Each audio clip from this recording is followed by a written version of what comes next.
Okay, I see the recording is on. Let's go ahead and get started. I'm going to call this work session to order on FY 2021 General Government Operating and Capital Budgets. Let's go ahead and start with the roll call, please. Yes, Mr. Chair. Ms. Allard. Here. Mr. Constant. Here. Mr. Dunbar. Ms. Kennedy. Here. Ms. LaFrance. Here. Mr. Peterson. Present.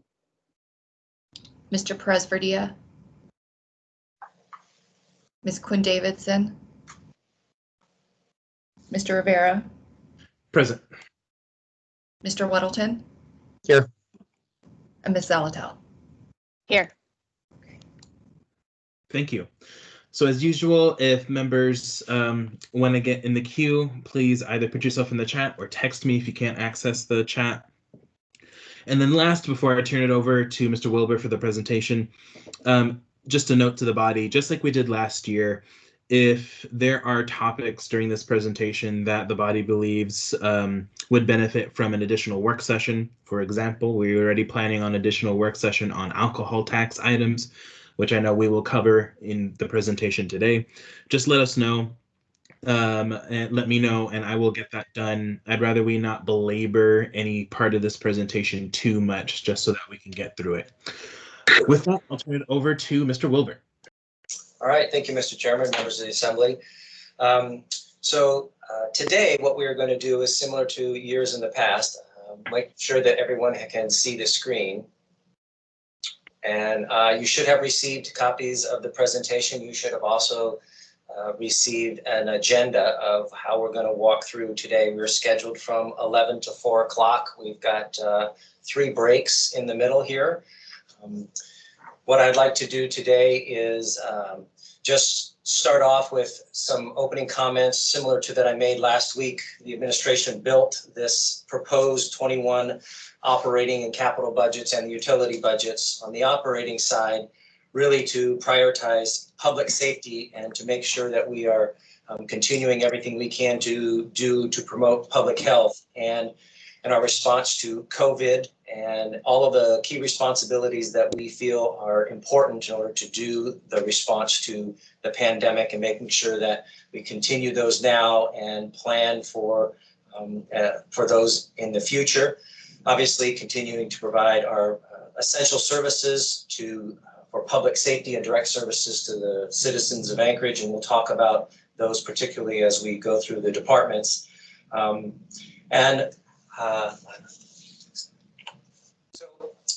As a reminder, Actually, format, if I could really quickly, just want to note for the record, we've been joined by Mr. Perez-Verdia. Please continue. Mr. Chairman, the plan for today is I'll talk probably half a dozen slides just as a review of last week. We'll spend about 15 minutes or so doing that. Then we'll go straight into the department heads, to the department presentations. And the format will be the slides you are seeing are the one page in the book for each department that recognizes any changes they might have from 2020 to 2021. And if a department has a capital program, we will have a slide, and I will walk through the changes from the budget side and just touch on some of the capital, but I'll ask the directors to fill in anything that they would like to add or any comments they would like to make about their particular departments as it relates to looking into 2021. So we're going to start off with public safety and maintenance, and then take a break in about an hour and a half, and then go to PM&E, which will be primarily on the road bonds, and then we'll move on through the topic, through the departments. I've adjusted the times a little bit based on the interest from last year, so hopefully we'll be able to get through that. Similar to last year, in the event that we do not get all the way through these departments today, wherever we end, we will pick up with that department starting next Friday. So that's the lay of the land for the next few hours, Mr. Chairman. Okay. So I'm going to start off with a reminder, sort of the overall result of the proposed budget. At the end of the end of April, when we set the revised budget, we had a budget of $542 million. The proposed budget's $548 million, which is about a little less than 1% increase, or $5.7 million. The position count has gone up by 2 total, and those were primarily in non-safety. And then on the property taxes, this is the numbers that the Assembly will be looking at when we set property taxes inside the 5 major service areas. This will not include the service areas up on the hillside or out in Chugiak Eagle River. Those service areas have identified how they would like to set their tax adjustments. So when we get to the charts about revenues, you will see a number that is 320 million, because that includes the service areas. But for purposes of focus, the Assembly has always been interested in this number here. And as I mentioned last time, the amount of change based on this proposed budget, based on the assumptions that we are making for those non-property taxes inside the cap and the adjustments made overall and assessed valuations, the proposed change to the average home would be an increase of about $100.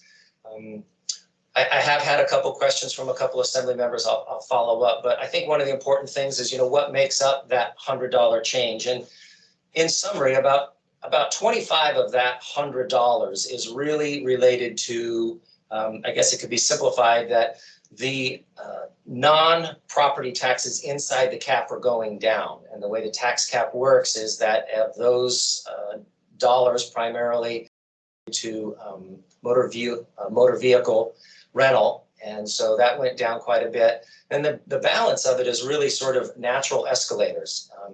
And so that includes new construction, any changes to population, CPI, adjustments to the cap itself. So if the Assembly would like more information about that, obviously, if you look at page 13 in the overview, there is a description of the tax cap calculation in detail. So if you have questions about that, and obviously, when we get to the first quarter budget revisions, the number is going to change based on year-end assessed valuations. So again, that's where we're projected to be at this point in time. But obviously, we know the number is going to get adjusted as we close this year and enter into 21. The other slide that I kind of wanted to remind you is these 2 pictures are in the overview as well. The total amount of the revenue sources and the total amount of expenditures, they have to equal. So when you look at the funding sources, it's a total of 548 million. You'll notice that the property taxes is 320.7. That's a combination of the area-wide, and about 20 million of that is from the service areas.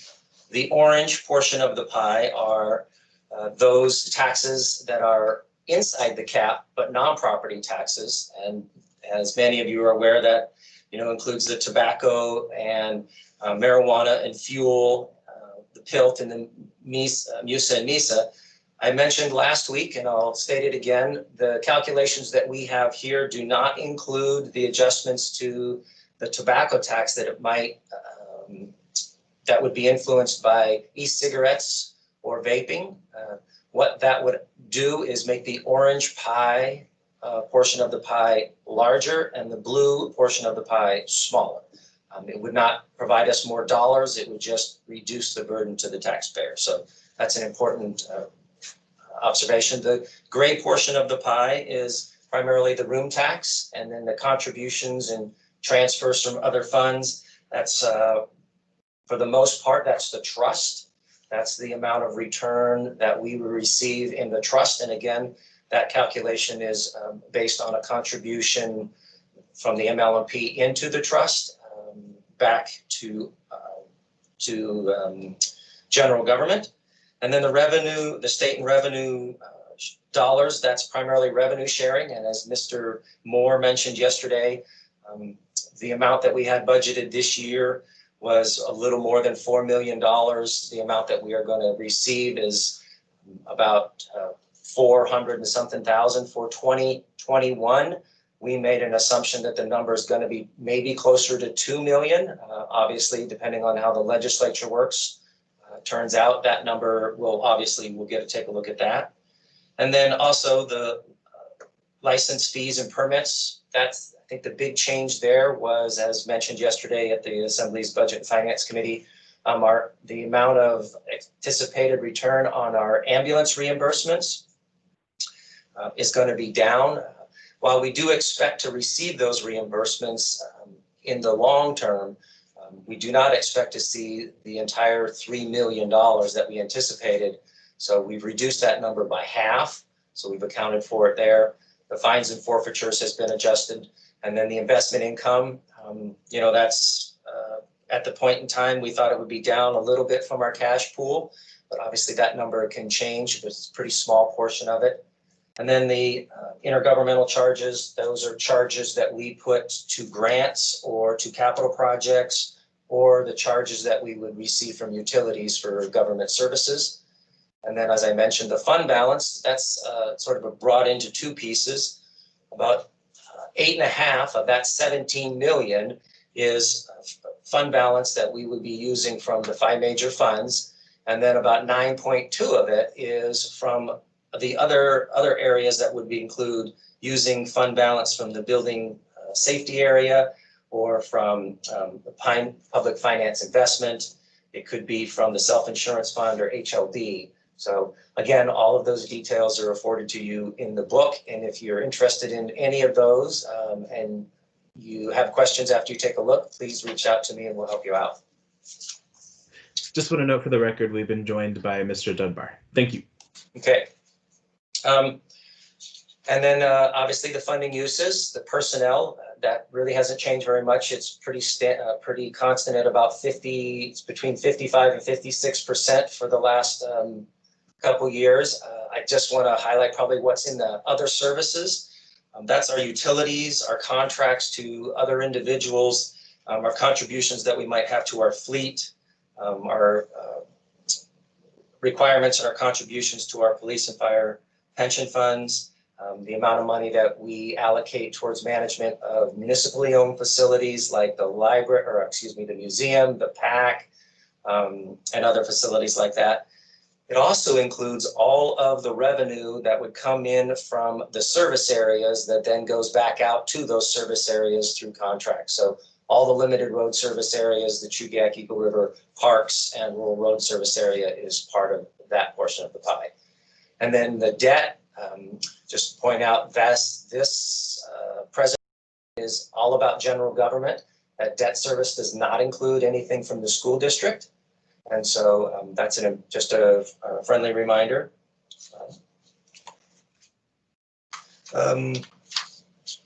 Just in case someone didn't get a chance to review this last week, there's really no changes here. As I mentioned, about 40% of our budget is focused on public safety.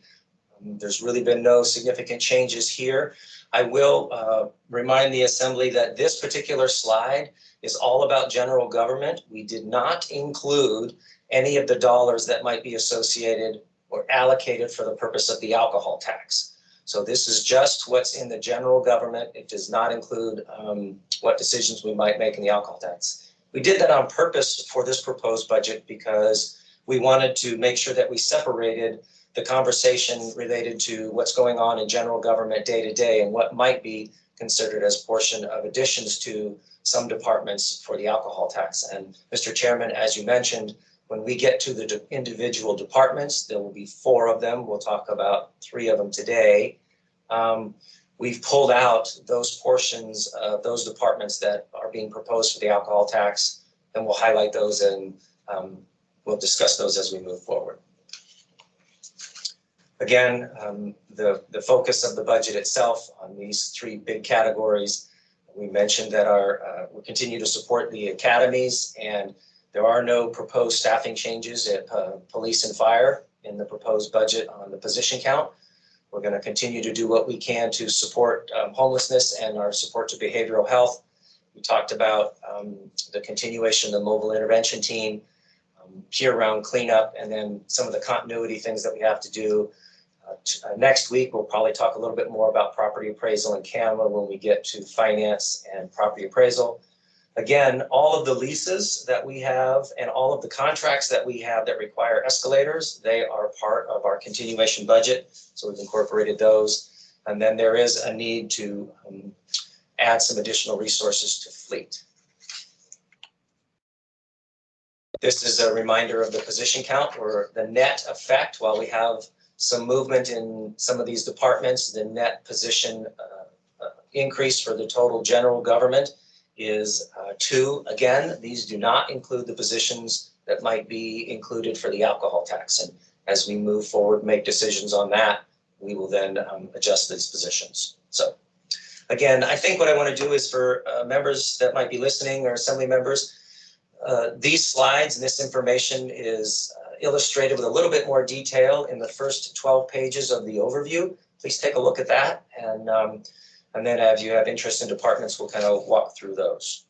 So, and then just a quick recap on the capital budget. As these departments get an opportunity to present the budgets, we will talk about each one of these. So as a reminder, the proposed capital budget is about 50. This is for the bonds. This is about a little bit more than $56 million.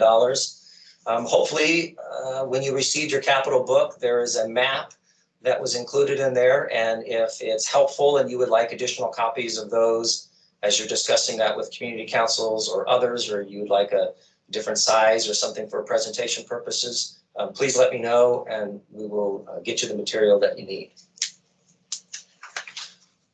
So the part that I mentioned is, I think we're going to start with the departments here, and hopefully Chief Dahl is with me. And I'm going to ask. So we're going to start off with the police department. And before I talk to the particulars about the police department, I want to talk about sort of the format of the presentation of what we're going to see and how we build the budget. So this slide is going to look very familiar and it's going to look repetitive.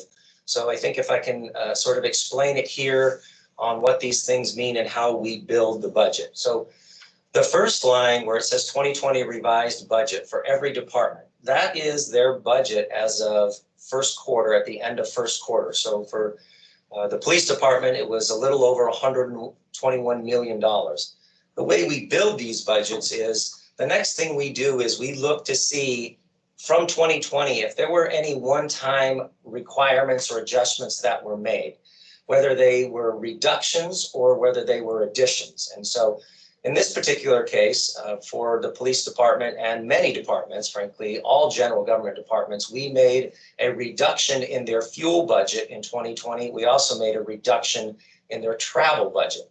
For 21, for the fire department and or for police and others, you will see that we added those dollars back in. So that's what that one-time requirement is. And for I think for every department, you're going to see something for fuel and travel. For those departments that have bonds, if their debt service to those bonds are included in here. So the police department has issued bonds in the past. So if there's adjustments to that, we do make changes in their debt service. We receive that information from public finance. So we make that adjustment if it's up or down. Then the next thing we do is, after we've made those changes, we look to see at the staff that those departments have, and then any particular contracts they might have. So for the police department, we then take an adjustment to the salaries and benefits for the department. In the case of the police department, and for every department, if we use the existing contracts for the next coming year, if we don't have, or if we're in negotiations or making it, or we don't have any information, we use a 5-year average CPI as a projection and for budgeting purposes. So that number is 1.2%. The next thing that we did for all departments is, and I mentioned this in the overview, the overtime budget that we show, that we provide every department, is a number that when expenses made for salaries and benefits, it's all in one. what we did is we trued that up. And so as a department, any department has an overtime cost.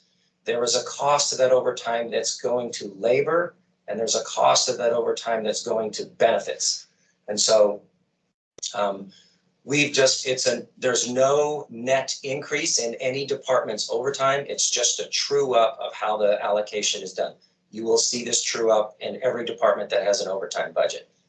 And then for police and fire, for the fire department or for police department, in this case, they did have a request for an increase to a activity that will be an existing program in 21 and continue. So we've increased that amount by about $90,000.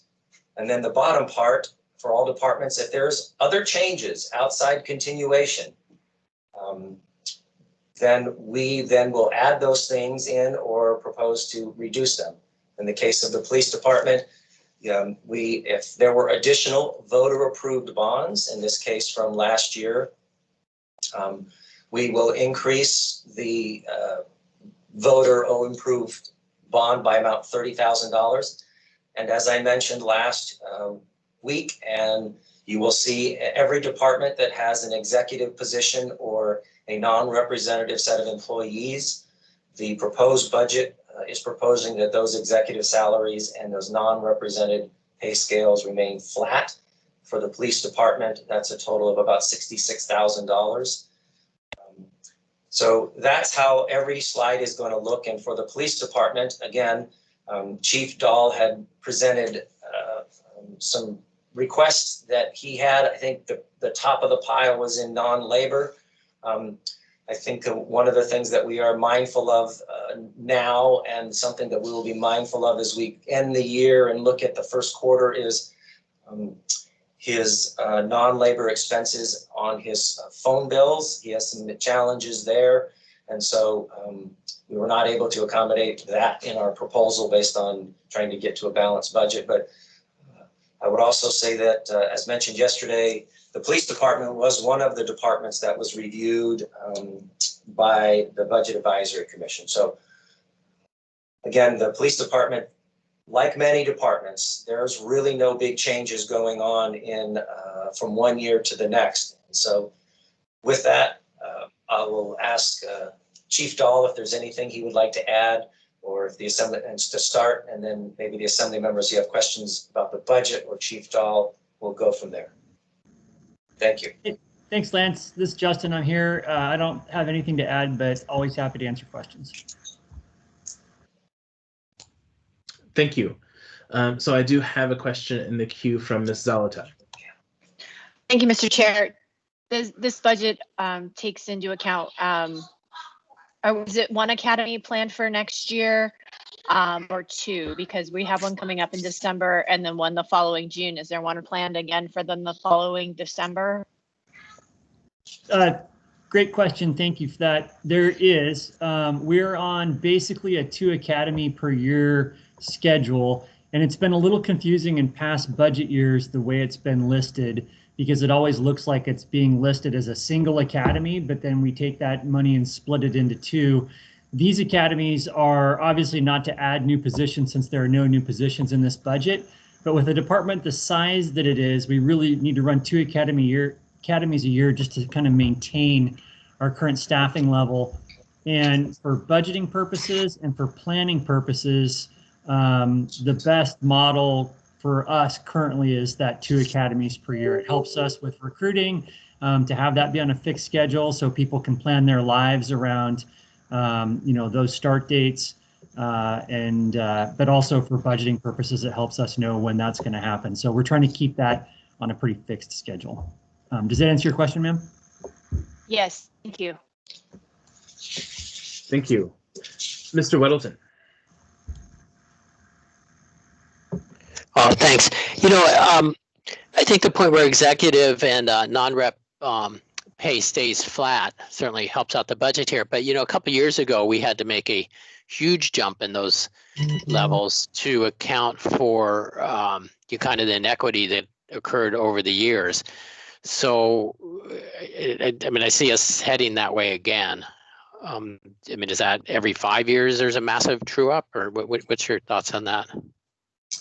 Thanks for that question. So I agree. I mean, that was about 3-4 years ago. We had to do some massive adjustments to catch up. And, I think that all of the non-reps and executives at APD are fine as far as pay goes, and you won't see any complaints from anyone. That's my concern rolling forward, is that every year that something like this happens, we start to close that gap again. One of the reasons we did that true up a few years ago, we had right now we have 12 lieutenants at APD, and at one point we had 6 vacancies, and we had an advertisement for those positions, and no one applied for it. So, it was a significant problem, and we worked really hard to fix it. So I think, 1 year is probably survivable, but every single year that the represented employees see an increase, we start to narrow that gap, and it, potentially creates a problem down the road. And so I think that's a very good observation. And just being mindful of that is, 1 year, probably not a catastrophe. Several years in a row, you're starting to build a new problem, I think. All right, thank you. Thank you. Mr. Dunbar. Thank you, Mr. Chair. Chief, so on page 4 of your presentation, we see a large decrease in what's referred to here as program generated revenue. And the biggest one was from 2019 to 2020, but there's another $500,000 decrease in this budget. Could you remind us what that large decrease was from 19 to 20, and then also what's driving that $500,000 fall this year? Well, I don't have page 4, and I think I'm going to guess that that's probably more of a Lance question. Thank you. Yeah, Justin, let me jump in. Thanks. And I have Marilyn on is listening in as well. Primarily, the reduction is on the previous slide. We mentioned that fines and forfeitures, though some of those dollar numbers are going down. The amount of garnishment that we receive from individuals as a result of the PFD for those individuals who have not paid their fines and fees. There's a loss to that return where people are not paying their, whether it's some type of a traffic or some type of a civil fine or fee that they're due as a result of some criminal activity. And Lance, am I correct that we put a lot of effort into that a few years ago, and probably part of that decline is just that we caught up on kind of the backlog of delinquent fees? That is also true, Justin, you're correct, but it's also a reflection of the amount of the PFD.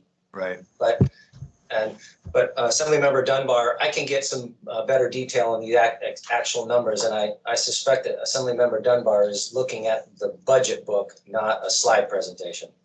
That's typically what I think most of us are looking at, the budget book. Yeah. Maybe that's worth noting as we go forward in this. Yeah. I know that Chris asked a question of whether the slides match the binders.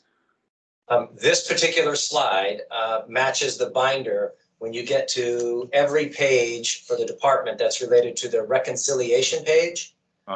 This should match that, but it's the only page that I've pulled from each department. Right. So in our case, that's PD5 on this binder. Thank you, Mr. Chair. Thank you, Chief Lance. Thank you. Mr. Perez-Revilla. Thank you, Mr. Chair. Chief Stahl, can you just give me an estimate of what a police academy costs? Well, not off the top of my head. I can give you an idea of some of the variable costs. We usually budget, I want to say, let me say this. It depends obviously on the number of people that we hire. But I can probably give you a breakdown of what that looks like per officer recruit. I just don't have it off the top of my head.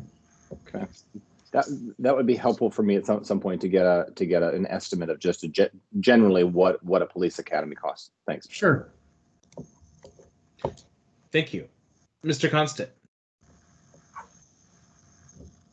Thank you. So Chief Dahl, the department in your department, or the unit in your department I intersect with the most is the CAP team. And I'm wondering what your thoughts are on their staffing level, in particular for records, and being able to support that team to do more of what they do. Well, it sounds like they probably told you they would like to have a records clerk assigned to them to help them with some of their stuff. They've been asking for that for a while. I think that probably would be valuable. As everyone recalls, the police department had some trouble last year, towards the end of last year and the beginning of this year, staying caught up with our requests for our records requests for police reports and things. And we're all caught up now. So I'm reluctant to move staff from the records section to the community policing team, although I tend to agree with the folks in that unit that that would be a useful addition to their unit. But we don't have any new positions in this particular budget, so I don't know that we'll be creating new positions there. We are looking at trying to maybe improve the way crime analysis works inside of APD, and as a result of that, we could see some positions shift around. But that's kind of normal departmental, the department kind of adjusts and flexes a little as time goes on and we adapt to the world. Chief, maybe I misunderstood the job line then. When I say records clerk, I didn't visualize what you said, which was helping produce records for the public, but rather in my mind, it was helping to process all the records that are created by the team as they go through their work in all the various places. Is that a different position, or would that effectively be the same?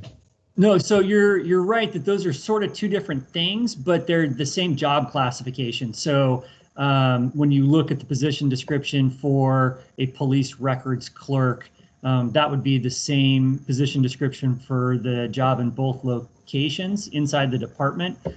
So same classification of employee, just different assignment. And one last note then, for me, the part that's most important about that is we rely on APD and the CAP team to help in the real abatement process, the actual where the rubber meets the road. And so as we are going to increase that, I'm hopeful that we maintain a system that is keeping the records in balance with the drive of the officers that have to be out there to do that important work as we ramp up our various programs under our homeless response. Thank you. Thank you. And if I could, Mr. Chair, if it's okay, if I can circle back to Mr. Perez-Verdia's question, I did find some academy operation costs. Yeah, go ahead. So that is based on 2020 costs. It's about $8,500 per recruit to run an academy. And that's the sort of all the non-labor things that go into that, the supplies for that. And then their salary and benefits would be on top of that. And generally a new police officer, total all-in salary and benefits is right around $100,000 a year, maybe just a little less. But that's kind of the guesstimate number we use on a regular basis if we're doing just kind of quick calculation. Did that answer your question, sir? Mr. Perez-Verdia.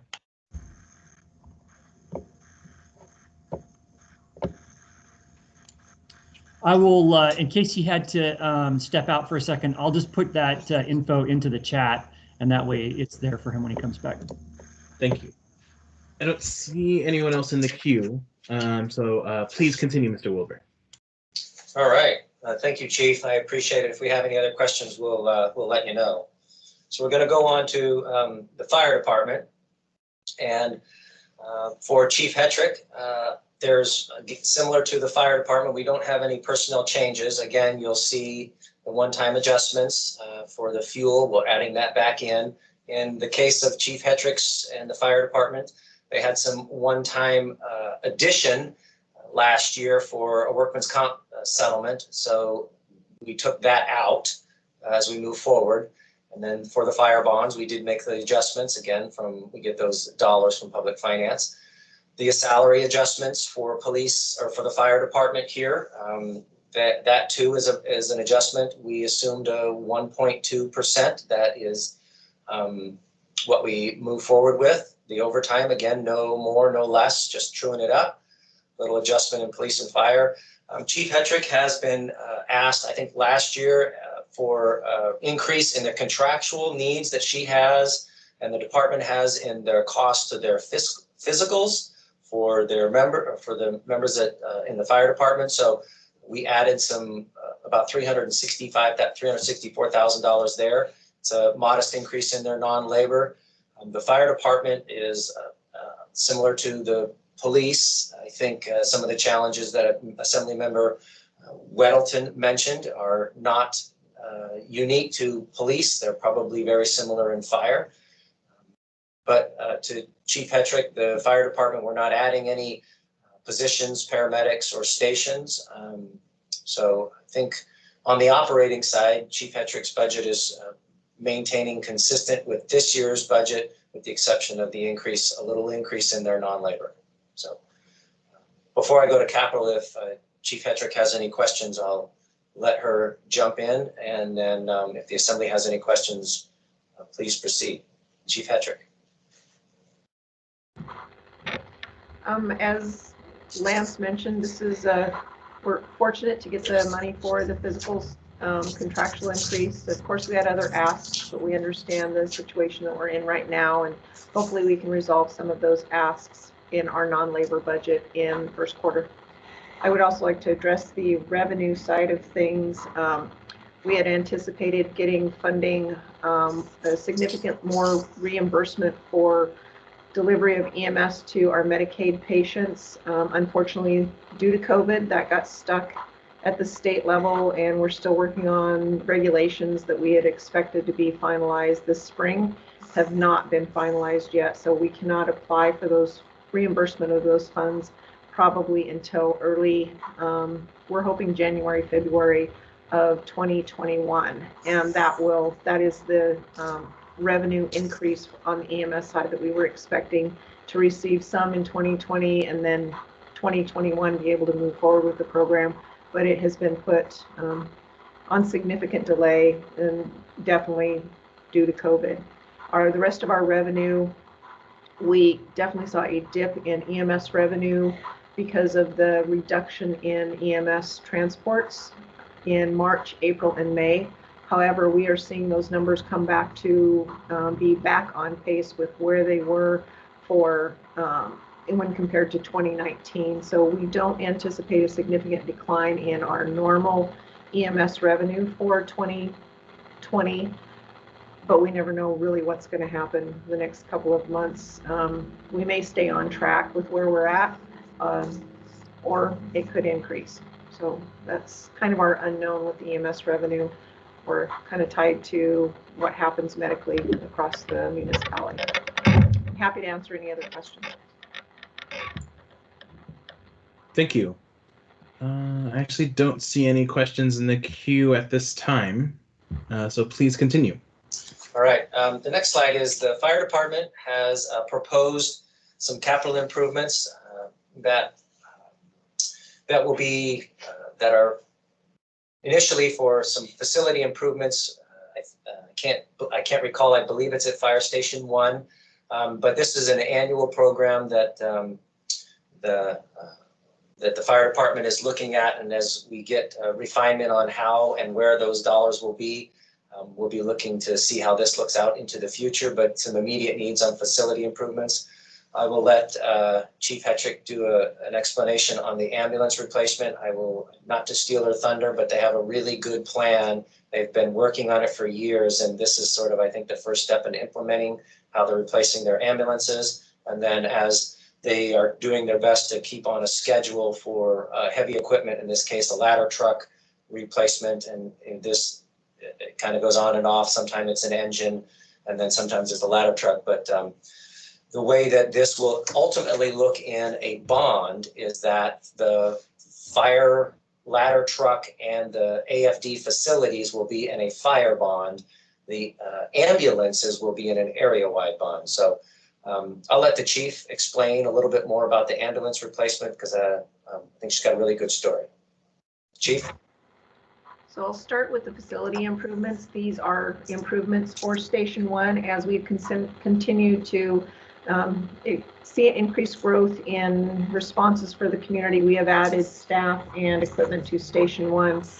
It's almost 20-year-old building and does not meet the power needs of all of the equipment that we put in it. We have difficulty keeping the bay warm, and it's a 19-year-old kitchen serving 30 people a day. So those are what the facility improvements are about, are making those remodel and updates to Fire Station 1 down here on 4th Avenue. So we are excited about the fire ambulance replacement. This is about a 6-7 year program that we've been working towards.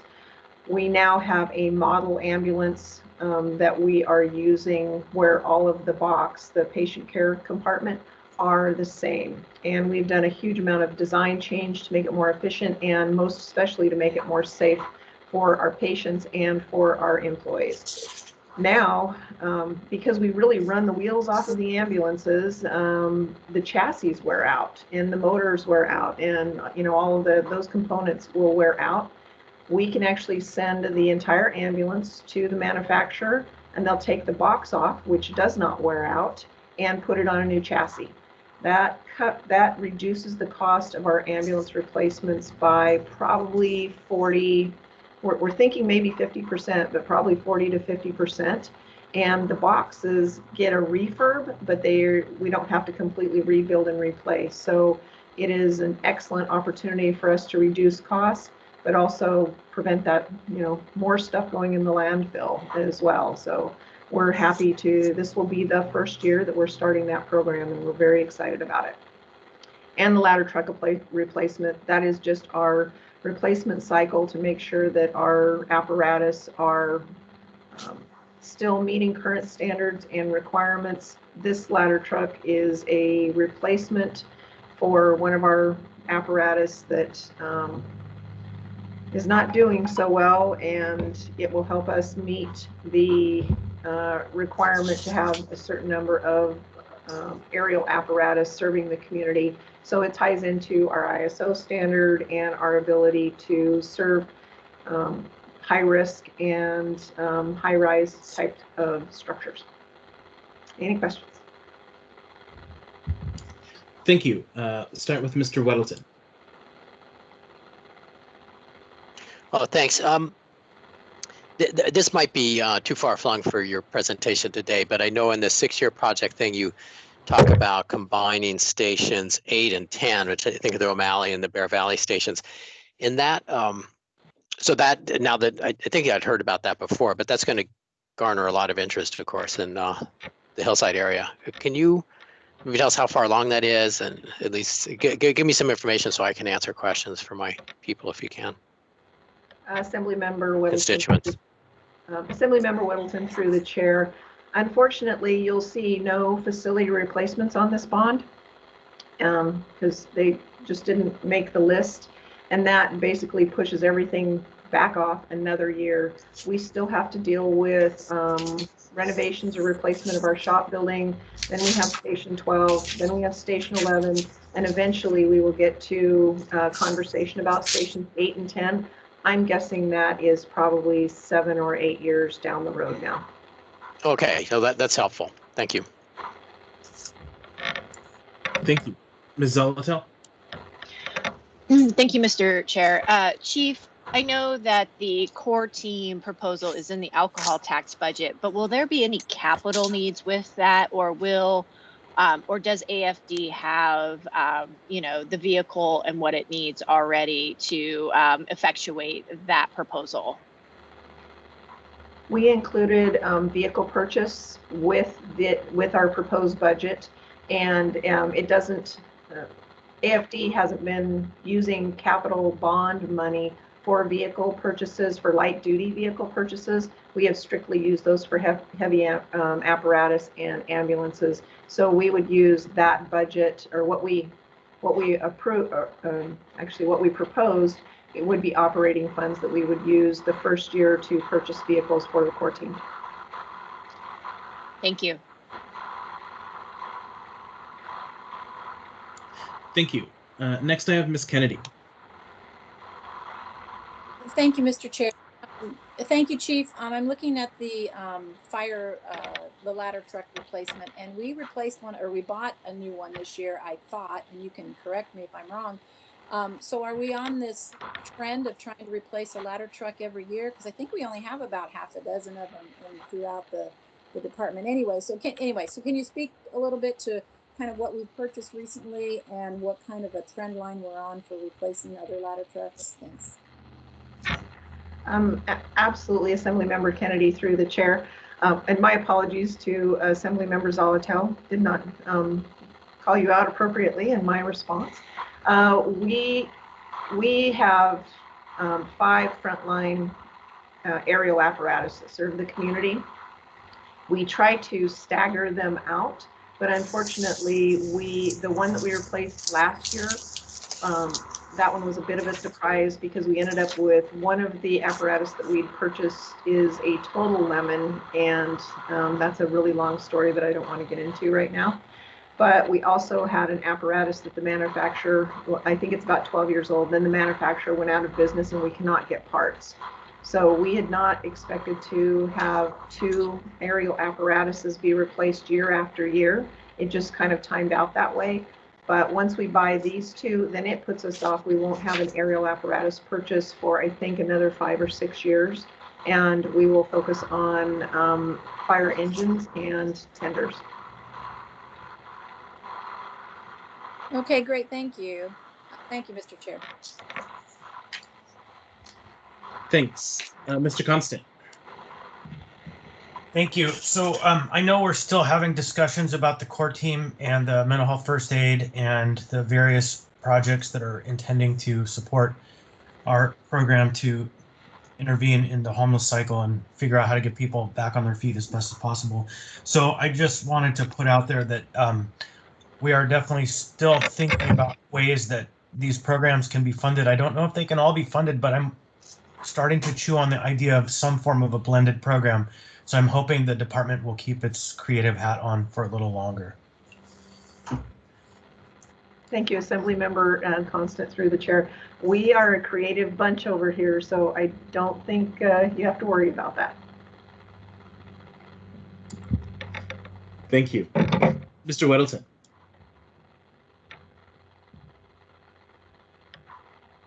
Oh, so, I think my question is, I think Forrest had pointed out through a text that we missed the CIP for APD, if we could get back to that at some point.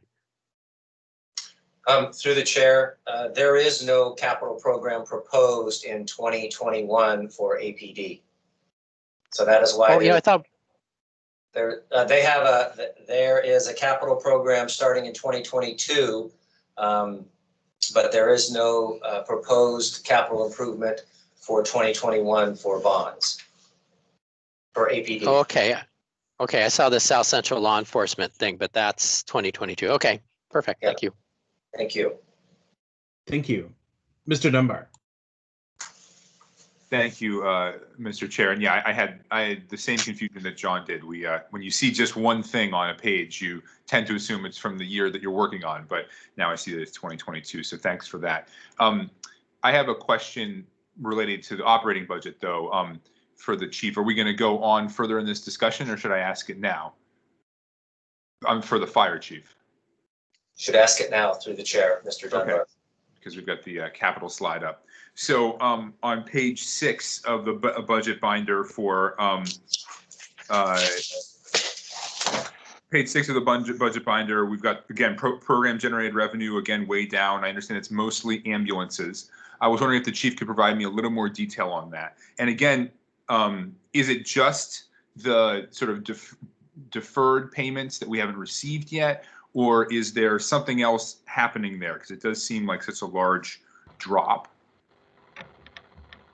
Assemblymember Dunbar through the chair. It is mostly the deferred payment. We expect that we will receive a reimbursement of about $2.3 million each year for the Medicaid reimbursement for the cost of delivering EMS to Medicaid patients. That's kind of our expectation. Mm-hmm.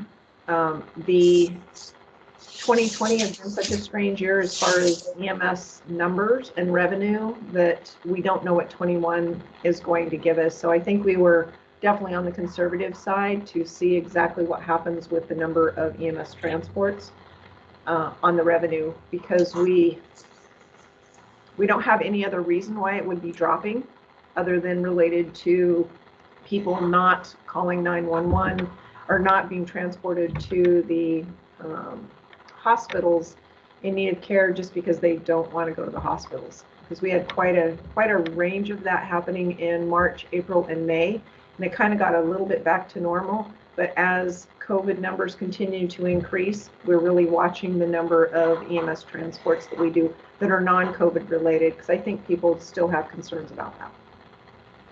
Thanks. So the one other small question. So I saw that there was a one position reduction in the administration. Can you say what position was eliminated? Lance, can you help me out with that one? I didn't. Yeah, I'm gonna.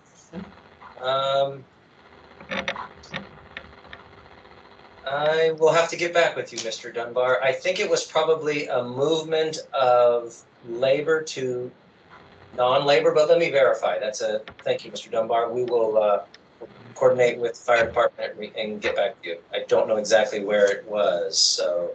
Well, I see there's also a one full-time increase in operations, so I don't know, maybe it was just. Oh, I think, yes, thank you. Through the chair, Mr. Dunbar. I think they moved a position from administration to maybe operations for safety, but let me verify that with the chief and the department. Thank you. Thank you. Thank you. Yeah, Lance, I can verify that. Yeah, that we're moving it between cost centers from the 101 fund to 131. Thank you. Yep, so that is, yeah, that's just moving between cost centers. That was not a deletion or loss of a position. Thank you. I don't see any further questions. Thank you, Chief. Thank you, Chief. So we're going to move on to maintenance and operations. We're a little bit ahead of a schedule, so I hope that Mr. Chakowski was able to join. I've asked, early on, I asked Marilyn to keep a clock on us, and if we are ahead of schedule, to reach out to directors a little bit ahead of time in the event that their schedule is, if we're ahead of schedule. So to maintenance and operations, I'll start. There's obviously maintenance and operations covers a variety of responsibilities, not only from the maintenance and operations of our buildings, but they also maintain our general government fleet and our communications shop. And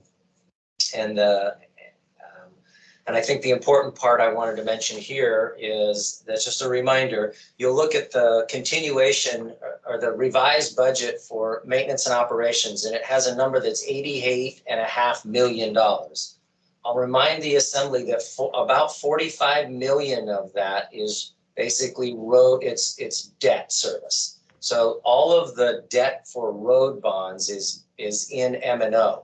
If we make any adjustments to those, obviously we make those changes. So effectively, while they have an $88.5 million budget, roughly 45 of that is for debt.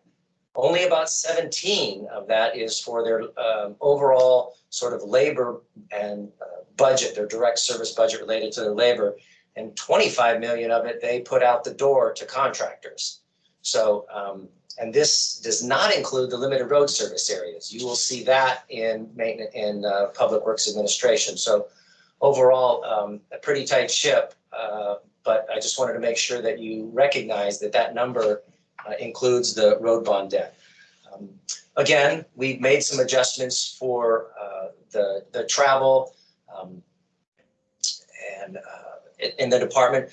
Maintenance and operation had some one-time expenses in 2020 that they don't have in 21, and they won't have. Every 3 years we have to do a condition survey. We did not include that when we did the approved budget, so when we did a revise, we gave them some more money. Obviously, they won't need to do that next year. They had some adjustments in their workman's compensation settlement that they weren't aware of when we built the budget and approved it in 1Q. We also recognized that last year, Alan Chakowski and his team, they wanted to keep some positions open. They kept them vacant. So we kept the positions there, but in the budget, but we removed the funding. So in 21, we are going to, again, keep the positions and allow them some funding. As Alan he can probably talk to what those three may be. I think it had to do probably with some challenges in hiring, not in the need. But I'll let him speak to that when I'm finished. And then we also had some adjustments. They had a one-time a need to help over at the health department, so to cover a deficit. And so we made some changes there, particularly as it related to Eagle River Senior Center. So on their operating contract. So we made some work adjustments there. Again, any obligation bonds that would go to maintenance and operations, not just roads, but any facility bonds that we would have for improvements there, they will show up likely in the maintenance and operations department. So again, in Alan's team, the salaries adjustments you can see there, pretty minimal overall. Over time, we trued it up. They do get a little bit of dollars from the room tax. I believe that's for support of maintenance of facilities. What we did do is we recognize that Alan's department is responsible for all of the payment of the janitorial contracts to those services for all municipal owned buildings. And so when we put those contracts out, there's been an increase as a result of mostly increased in scope and increased in a little bit more thorough cleaning processes. There probably was some adjustments in cost, but it had to do with the amount of time that was being added. So we added $200,000 for janitorial. This small cell equipment infrastructure for street lighting, this one here, it's a $50,000 direct cost. But when you look at it, the installers of this will be offsetting that $50,000. So there's no increase to the taxpayers for that fee. We'll get a reimbursement for that. And then we include the Girdwood Board of Supervisors. If they have facility adjustments, we add those adjustments in here at their request. Obviously, if the assembly doesn't agree to that, you can change that number. But we, like many, if not all of the service areas in the boards, if we get a requested increase, they're assessing themselves. They're working amongst their boards, so we include it. This is one example of that. Alan's team has been made aware that DEC is asking us to make a cleanup at an old municipal maintenance shop over off 2nd Avenue in the easement. And it's pretty close to the Brother Francis Shelter area, if you don't know where 2nd Avenue is. So it's generally in that area. That's an estimated amount of a $300,000 one-time expense for 21 to do a cleanup there. And then obviously some adjustments in the bonds. And then again, the executive salaries and non-reps would be adjusted. In Alan's team, there's no changes to his staffing, but I will say, and I think we've mentioned this before, I think the primary challenge that we are aware of, and we attempted to try to make some changes here, is the fleet itself. The general government fleet it needs attention. We're trying to do our best to meet some of those needs, but it is a thing that we know about. Basically, the police fleet, the general government fleet, and the heavy equipment fleet is roughly 60% depreciated. So most of Alan's dollars that he receives for fleet, he first targets those dollars to the APD fleet, and then if he has the ability, he tries to pick those things up. But it's, I think if we had some additional one-time resources to apply, addressing the fleet would be a priority. Alan had made a recommendation. We were not able to accommodate it. That's probably the one thing that for maintenance and operations that we are aware of. Again, if there's any changes in utilities or adjustments there, then Alan's team would be absorbing those and paying for those as well. So this is a sort of a high-level summary of his operating budget. And I will turn it over to Mr. Chakowski if he has anything to add, and then the assembly, and then we'll move on to the capital program. So Alan, if you have anything you'd like to add. No, thank you, Lance. You know, I think the only thing I want to say is we've got a great team, and we'll continue to provide the best service we can with the dollars allotted. And that's our mission, and we'll continue to do that. I would add that the budget for street maintenance, for plowing, potholes, everything that he was budgeted this year, that's a continuation budget next year. So There's no reductions or changes in that. Again, that's part of the administration's desire to make sure that we're providing continuity and consistency in the key things for the public, and street maintenance and street lights and the things that they do.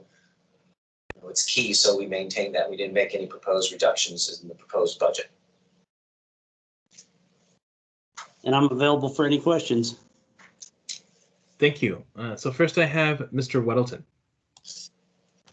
All right, thanks. So going back quickly to this Girdwood Board of Supervisors line, and I think you said that's paid for through Girdwood only taxes. And does M&O do any of the work, or maybe flesh that out just a little bit for me? No, all the work done through the chair, Mr. Weddleton, all the work done in Girdwood is done through the board, and they have a couple of municipal employees there, and everything is done through contract work, through all their road maintenance, everything is done through contract. Okay, so we have no and is it all paid for through them? Yes, sir. Okay, all right, great, thanks. Thank you. Ms. Zolotel. Thank you, Mr. Chair. Is there any thought to pursuing any grant funding for the contaminated soils remediation? I know there are opportunities out there, and I just would like to know if those have been explored. Through the chair, Ms. Zolotel, we've looked at grants. The one we're looking at in 21 has been on the books for 15 years. We've been working, kicking the can down the road with the DEC, and they finally put us on notice. We told them we would have had it cleaned up by 2020, but there was never any funding. So the answer is yes, we have looked. There is nothing available. We work with real estate and the HLB also to clean up these properties. We're all looking for grants, but there is nothing that will meet this timeline. Okay, thank you. All right. Please continue. Thank you, Mr. Chairman. So let's look at the capital program. So the Maintenance and Operations Department is responsible for many of these capital improvements, and I won't go through each one of them with a lot of detail, but I will highlight some. The first one actually is part of the preservation of public art. There is a contribution that Alan would make to for about $50,000 that would basically come out of his operating budget to capital to preserve the art. The area-wide A-Warren system, this is an area-wide bond. This is the third year that we've put a similar amount of dollars into that. It's a communication system that not only benefits public safety, but also allows all of general government to communicate on this system. It also allows, in the event of an emergency, that any state or federal agency, we can communicate with each other on the same communication system. So Trig Erickson and the communication shop works well with other folks that are responsible for communication at a federal, state, and other local jurisdictions to make sure that in the event that we are asked to go to a different area, if the fire department's asked to go to the valley to help or go to Kenai to help, we can all use the same radio network system. If there is a situation where we can talk or we need to talk to someone in Tok because of fire response or they're here, we can do that on this system. APD will use it, but it's an interoperable system. The state makes their upgrades. We need to keep up with that. The facility, this one here, the administration is obviously looked at and still looking at ways to improve the facilities at the health department. This one here would be $2.5 million to focus on the boilers and immediate health safety in their current facility. I think Mr. Schutte addressed some of the questions that we talked about that last week. A little work at the cemetery. The senior center here in town, this is a little bit of a design hit that will be worked. And the Chugach Senior Center, they asked for about $4 million to add, I think, 40 apartments. That is the dollars for that are in the next year. We're going to start off doing some investigation on some site and design. They have some on-site needs, so that's what this will be for. And then Alan, if there's detailed questions about what they're going to do for facility upgrades or some of the deferred improvements, I'll let him talk to that. We are responsible for pools. I don't know which one this one is immediately. I want to think it's Bartlett, but I can't recall. But there's an order in which they'd be done. And then for Girdwood, last year there was a proposed bond to replace the Glacier Valley City Hall and facilities. This is the same project. It failed with the Anchorage and Eagle River area voters because it requires an area-wide support. It passed in Girdwood. The Girdwood residents would pay the entire debt on that. The administration has agreed to put that one on the proposed bond again next year. And then some installments of solar energy panels, I think at 11 or 12 different locations. Alan I have the list somewhere. And then we still, in addition to the contamination concerns that we have at the old site, Alan is asking to actually do some other remediation at other sites around here with some additional bond funds here. So we're seeking counsel from bond counsel that we can actually use bond funds for remediation. And so in the event that that does not come to true, we need to make sure that we address the immediate request, which was at the old site off of 2nd Avenue. So the total amount of bonds that would be in maintenance and operations, a little over 12 million. Again, 2.1 of that would be, it would be a separate bond. It would be strictly for the folks in Girdwood, but would also be required to the ballot. There'll be a lot of conversation about bonds on these. And I think the last piece I want to mention is you'll see in the other column, $2.3 million for fleet maintenance, replacement, and purchase. So what this is doing is this is putting $2.3 million in maintenance and operations operating budget. They would then turn those operating dollars into a capital program, and that is what they would use to buy fleet. Last year, they had a similar amount of money, and we did a police bond for fleet that allowed them to buy 36 vehicles. Alan will be constrained to buy that many vehicles and continue to balance the needs with general government. But this is probably the one area in maintenance and operation the administration is looking at closely, particularly for potentially some 1Q opportunity. But I'll let Alan address any comments or questions or key points I might have missed on the capital program.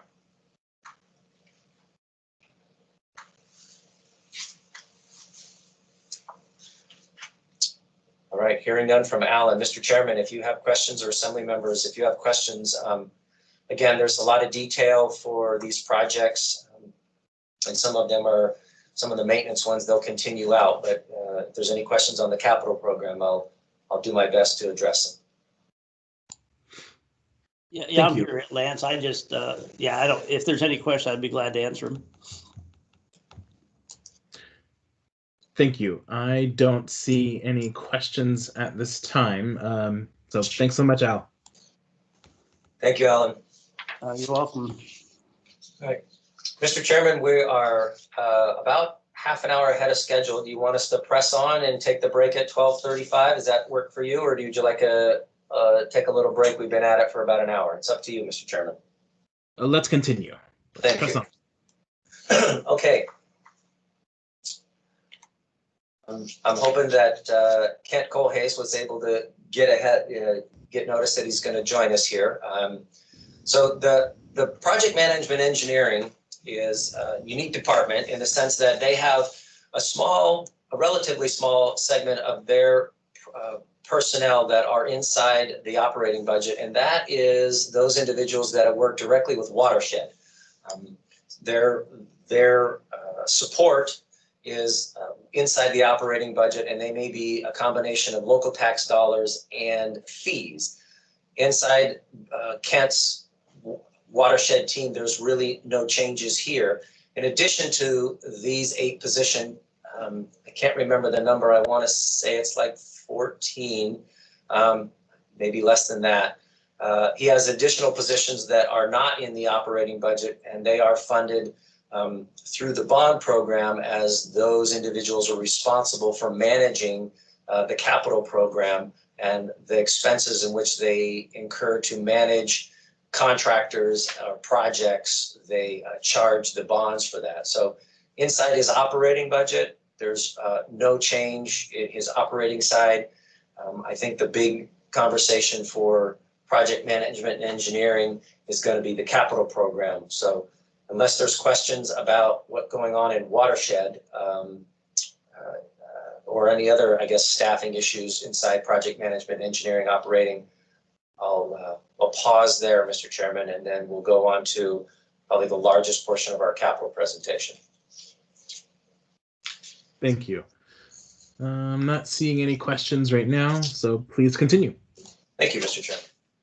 Okay, so inside the capital program, as I mentioned, project management and engineering is the primary department responsible for our roads and drainage program.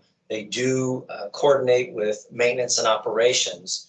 And so there is on the proposed road bond, which is about $33.8 million. It's a combination of projects that are going to look very familiar. Some of these were, there were a couple of these that were delayed as a result of our need to address West Northern Lights last year, so we moved them out. I'm going to ask, is Kent, are you online, Kent? Yes, Lance, I am on the phone.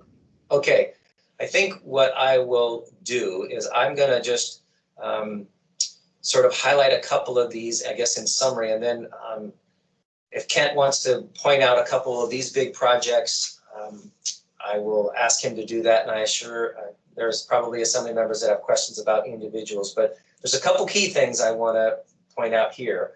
42nd Avenue. 42nd Avenue from Lake Otis to Florina is been on the community council's radar for a very long time. It's a short, frankly, a short stretch of road inside of a neighborhood east of Lake Otis towards just south, just north of Tudor, south of 40th. This is going to kick off a design project that will, if you look at the program, it's going to end up probably with a roughly $15 to $20 million improvement as we advance on that one. So that's a similar to 48th Avenue. That one is going from Old Seward down to International. It's a sort of an L shaped. That's kind of hitting that design phase there. Dr. Martin Luther King extension, that is the beginning of a project that Kent and his team were coordinating with DOT. That federal money is the AMATS money that will be coming in the door. And then he's got a lot of large subdivision improvements that are continuing, Campbell Woods, and then some downtown lighting improvements that it's a pretty large improvement. I think Kent had sent some members of Assembly a couple weeks ago of the failing pedestals and rotting out lamp posts that we have got down there. So that's an improvement going on. Image and reflection, it's a large project over in East Anchorage, just north sort of by, I think it's a Beaver and a Tudor. That's a continuing improvement. And then a lot of short subdivision and roadway and drainage improvements inside the municipality all across. Some of these are where they are tied to potentially some park projects like M Street. You'll see some improvements there. And then down in South Anchorage over off of Tissia Circle, I'm looking at the bottom of the list. A lot of that had to do with some drainage improvements. There was some earthquake work that needed to be fixed in that part. So there's a lot of detail in each one of these. Inside the schedule, I didn't allow time to go through each one, but I think the bond for the roads is pretty modest. I know that Kent's team has a lot of need, but in order, given the circumstances, we were looking to try to keep the bond relatively modest for 2021, at least as part of our proposed budget. And so with that, Kent, if you have any additions or highlights that you would maybe want to point out here, then I think as we, after the CIP is approved, we will have a more detailed presentation on the bond itself, but this will be the groundwork for what we put together for a 21 bond in the capital program. If there's changes that are made by the Assembly, or through the public process, then we will adjust the capital program and we will adjust our proposed bond. So I'll ask Kent to jump in and add any key points that he might want to include that I neglected to state. Thank you, Lance, and to the members.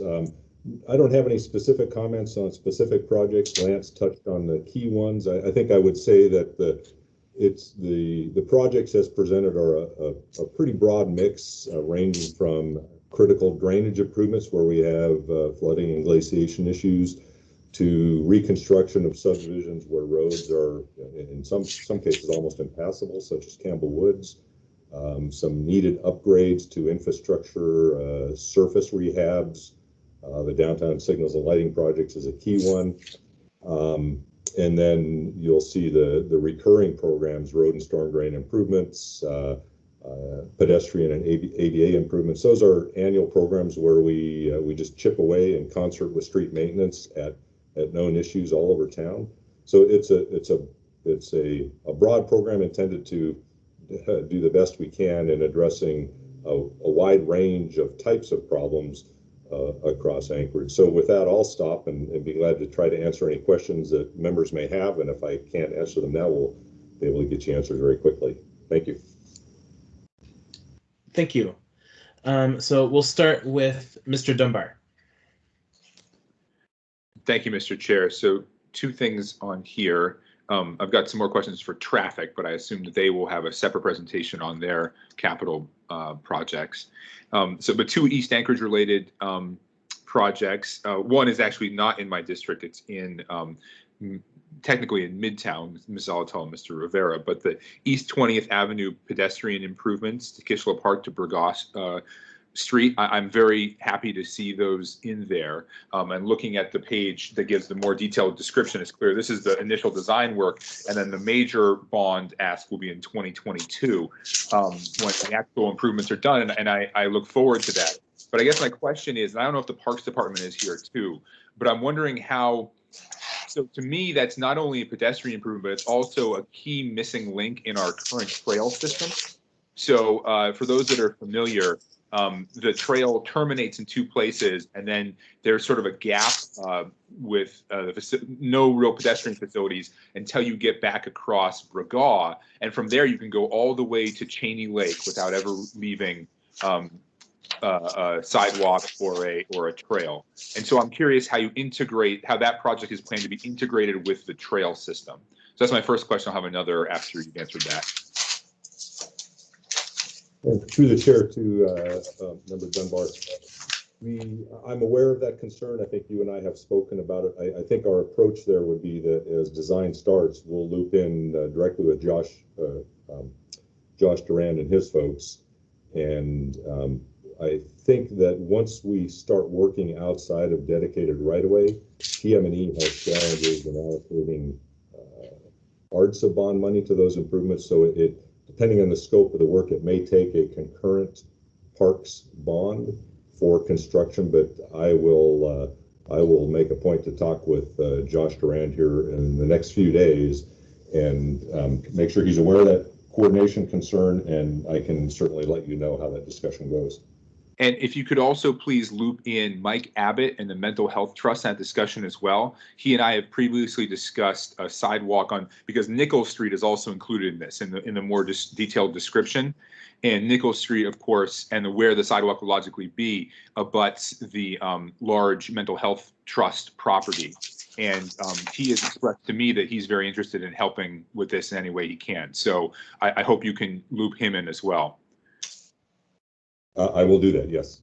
And then my last question is, it's not on this bond, but it was on last year's bond, the RECA project. Could you give us an update on that? Because I don't think I've seen much construction this summer. Perhaps they're just in the design phase, but that was a very large project on our last bond. Can you give an update on that? Yes, so through the chair again to Mr. Dunbar, the design on that project has taken longer than expected, largely because of the challenges in doing some camera work inside the storm drain because it was full of gravel. We were able to work with street maintenance and get some good video this summer, and that actually helped I guess, better direct the final design. It turns out that some parts of the pipe that we thought we were going to have to excavate and replace that are 14 to 16 feet deep, we will now be able to line and still get the same extended life out of them, which means we're not digging up parking lots in front of apartment buildings. So kind of a long answer to your question, but that project is well in design and will be slated for construction as soon as the right-of-way opens next spring. Thank you. Thank you, Mr. Chair. Thank you. Mr. Weddleton. Oh, thanks. I think I know the answers here. Looking through projects that I know we're anxiously awaiting, 120th, Clad, and of course Mountain Air. And I think we had money already so those projects are started, but then the money we see, they're not in this year's, but in the next 22 and 23, it must be the construction monies. Is that right? I mean, all three of those are in some part of process now, aren't they? Through the chair to Member Weddleton, I apologize. I caught 120th and Mountain Air. Clat. Also Clat. I think Old Clat Road is like a scrape and pave or whatever. Peel and pave. Yep. So 120th is in design right now, and I'm looking. I think that's slated for the first hit of construction money is right now is currently scheduled for 2023. So that project is in design. Okay. Mountain Air is now an AMATS project. So our contribution to that project is match funding, and I apologize. I can't quickly pull up the construction schedule on that, but given that it's an AMATS project, they generally have a longer time frame. So I can get more information for you on that one. And then Clat Road, I believe, there's different phases to that project. Some of that work has already been done. We're showing a new design contribution in 2023 with additional construction in 2025. So I'm not sure if that's the phase you're talking about, and I apologize. I may have to talk to the project manager and get additional information on that one. Okay, that's fine. I want to give good answers when we're asked about it with constituents. Those are some big ones. And then if I could, one more, Felix. Yeah, go ahead. Okay, I saw, and I don't see it here, so maybe it's under traffic, but it looks like traffic calming is $1 million a year, which we had seen $500,000 for quite a while, and then bumped it 1 year up to $1 million. So I'm glad to see that. But is that this budget or is that traffic? It will be in traffic through the chair. Okay, so I'll wait till then. We'll get to John Krabs. Yep. Sure. Thank you. Mr. Dunbar. Thank you, Mr. Chair. One more pretty quick question, and I'm not sure if it's for you, Kent, or for the police chief, if there anyone from the police still here. But there's this notion that Chief and I have been talking about recently a lot called crime suppression through environmental design, which I'm sure you're familiar with. And there's a specific place, a pull-off on Pine Street that was associated with a murder just a few weeks ago. It's very well known in the neighborhood, and it's basically an entrance point into Russian Jack Park where people haul things into there, and there's always camps back there, and there's very often appears stolen vehicles in that very specific pullout, and it's almost never used by anybody except for those kind of vehicles, and so I think I've been talking to the chief of police about, can we get rid of this little pullout, and so my question is, would something like that go into the PM&E capital projects, or would it go somewhere else? How would we fund that kind of crime suppression through environmental design? Through the chair to Member Dunbar, that would be a PM&E project. The appropriate funding for that would be ARTSA bond funding, and depending on the scope, if it's a large project, it would, the way to do it would be through a standalone bond project. If it's really just a matter of maybe installing some curbing and removing some asphalt, and it's not terribly expensive, we might be able to work with either Paul's folks at street maintenance or through one of our miscellaneous contracts and accomplish that if it's small in scope and cost. And then I guess I would just add that depending on the use of the pullout, whether it's needed, traffic, we always like to get traffic's comments on a change in surface configuration like that. But again, if it's a small project and critical to public safety, we might well be able to carve out some general funding and take care of that. Thank you, Mr. Cohas. Thank you, Mr. Chair. Thank you, Mr. Constant.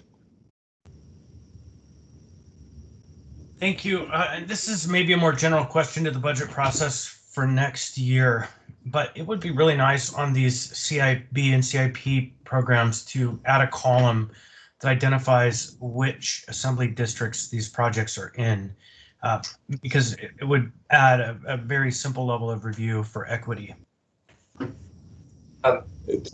the chair, Mr. Constant, we can do that. I'll remind that when you get a chance to, in the budget, in the actual book itself, we added the community councils and the assembly districts. But for this table, Mr. Constant, we will certainly make a note to add the district.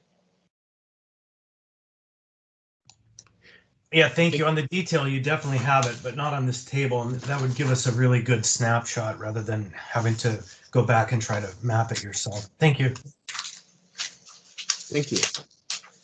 All right, I don't see anyone else in the queue. Thanks so much.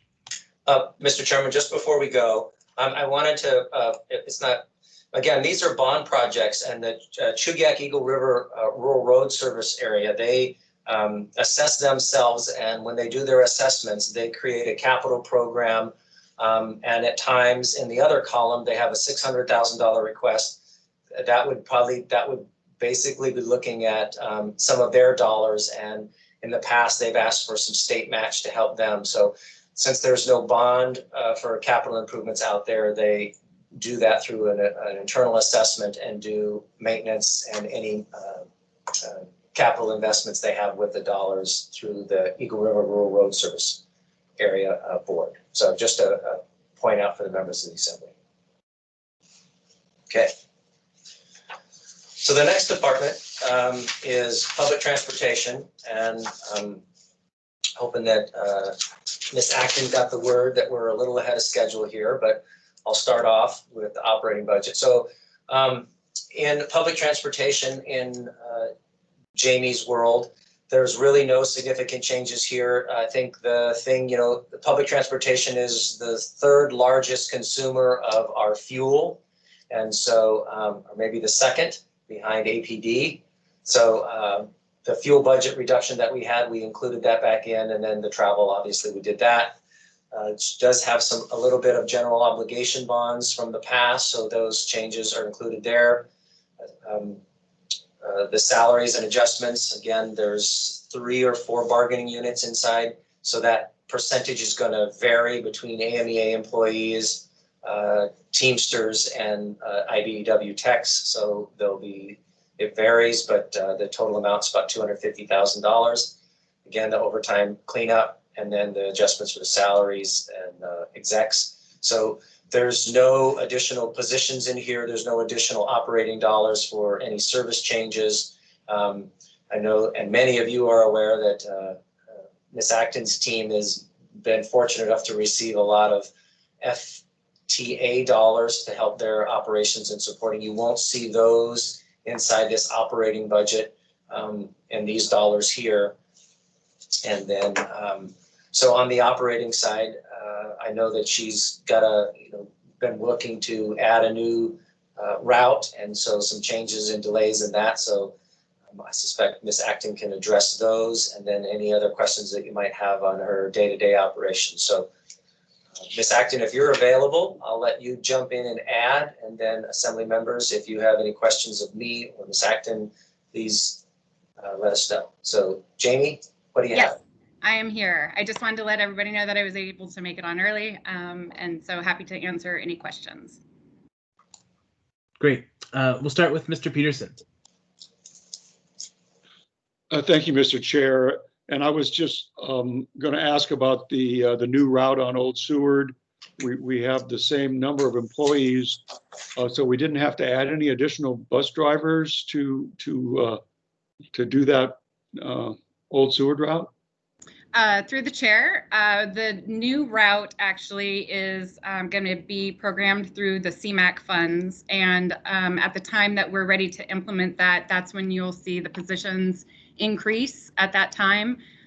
We anticipate that it'll take roughly 13 operators to be able to implement that new route. And we'll be using, like I said, the CMAQ money that's available for service expansion to cover that. Okay, thank you. Thank you. Ms. Zolotow. Thank you, Mr. Chair. Ms. Acton, I see the program generated revenue and it continues to decrease. Can you just talk a little bit about why we're seeing such a substantial decrease in the revenue? Through the chair, at this time, we are seeing a decrease in revenue based on what's happening with the pandemic. We're currently operating within rider capacity constraints. Right now, that looks like 14 passengers on the 40-foot buses and 8 passengers on the 22-foot buses. So some of our capacity issues are resulting in reduced revenues. So I think that those have been programmed at that level to basically reflect where we're sitting currently with our revenues.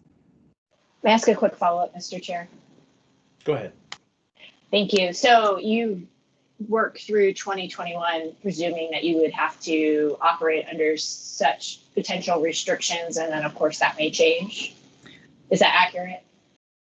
Through the chair, that's my understanding of the revenues at this time. Since we don't know how long we're going to be under capacity constraints for COVID, I would anticipate that we're going to be seeing the reduction in revenue for some time at this point.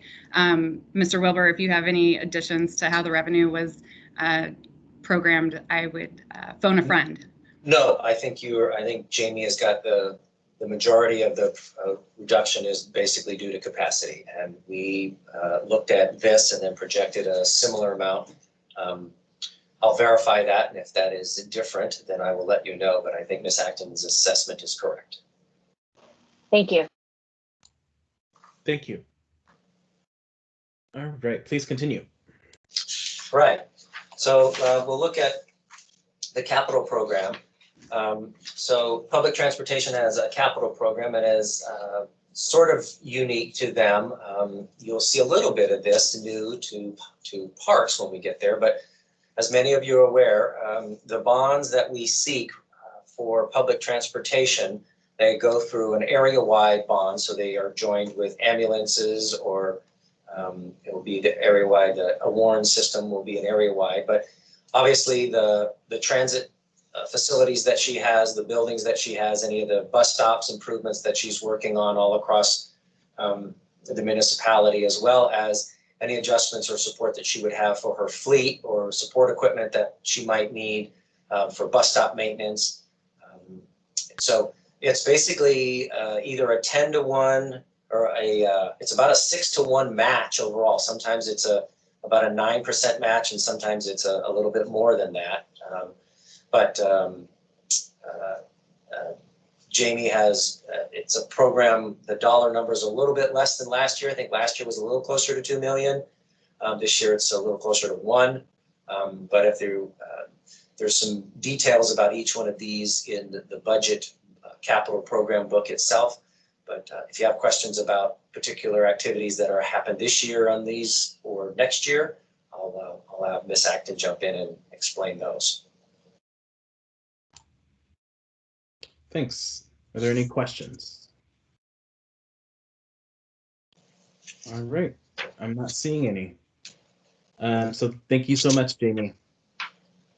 Thank you. Have a great day. So I think at this point, Mr. Wilbur, we're probably on schedule to take our 15-minute break. Okay, thank you, Mr. Chairman. We'll be back at what is that, 12:50? Yep, 12:50. Okay, thank you, Mr. Chairman.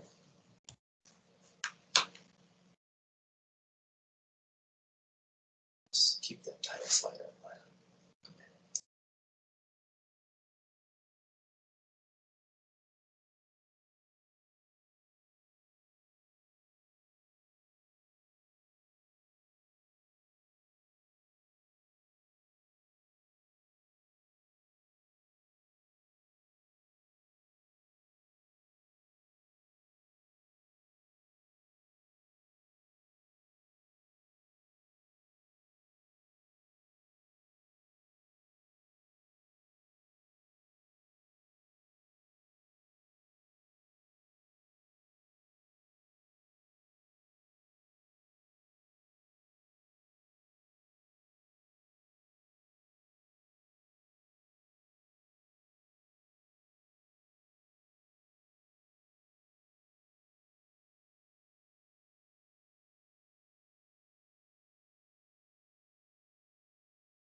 5-minute warning to the members.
One-minute warning. We're going to get started here in 1 minute.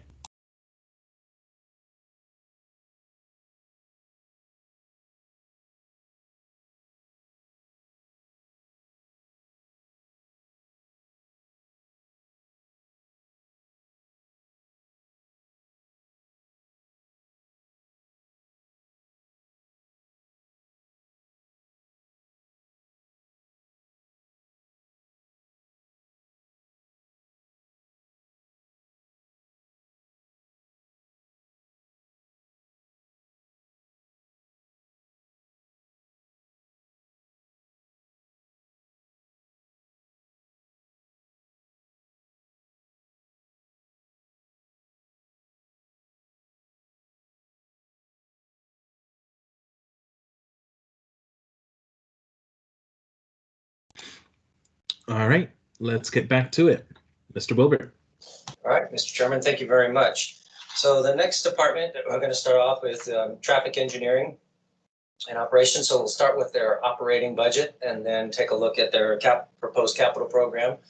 As many of you know, Mr. Kraps at traffic engineering, they're not only in charge of maintaining all of the street lights in Anchorage and the signage and striping on our local roadways, but also a lot of work on safety and review of subdivision improvements. And so got a lot going on over in the traffic engineering department. As far as their budget's concerned, we did make some adjustments in their fuel, and so we made those changes. One of the changes that we looked at in traffic engineering is to keep the municipal engineer and a senior electronic tech, keep the positions there, but have them vacant for half a year. We were looking at some ways in 1Q to save some dollars, and so John and his team, we discussed with this option with them. So we've added those dollars back in for those positions. And then obviously there are bonds related to area-wide for traffic improvements, I think we'll talk about here in a minute. And then the salary adjustments, he has some AMEA people and then IBEW in that shop. And then some adjustments for the bonds, and then some adjustments for the non-representative salaries in the department. There's no changes in personnel, but I'll let Mr. Kraps talk if he wants to add anything about programs that are going on or things they're looking for next year that he would like to highlight as part of their operating budget. So John, if you have anything you want to add, I'll let you jump in, and then the assembly can entertain questions. Thank you, Lance. I just want to add that traffic is we're making a concerted effort to put a lot more time and effort into our traffic calming program and make sure we get some more projects out on the street for next summer. And that's all I have for right now. Thank you. Thanks, John. All right. Are there any questions from the members? Yeah, Mr. Chair, Constant here. Sorry. Go ahead. Thank you. Mr. Kraps, I heard recently through the transaction of MLMP to Chugach that we are eliminating the use of the wireless mesh network for our lighting systems. Does that impact your streetlight system that you manage?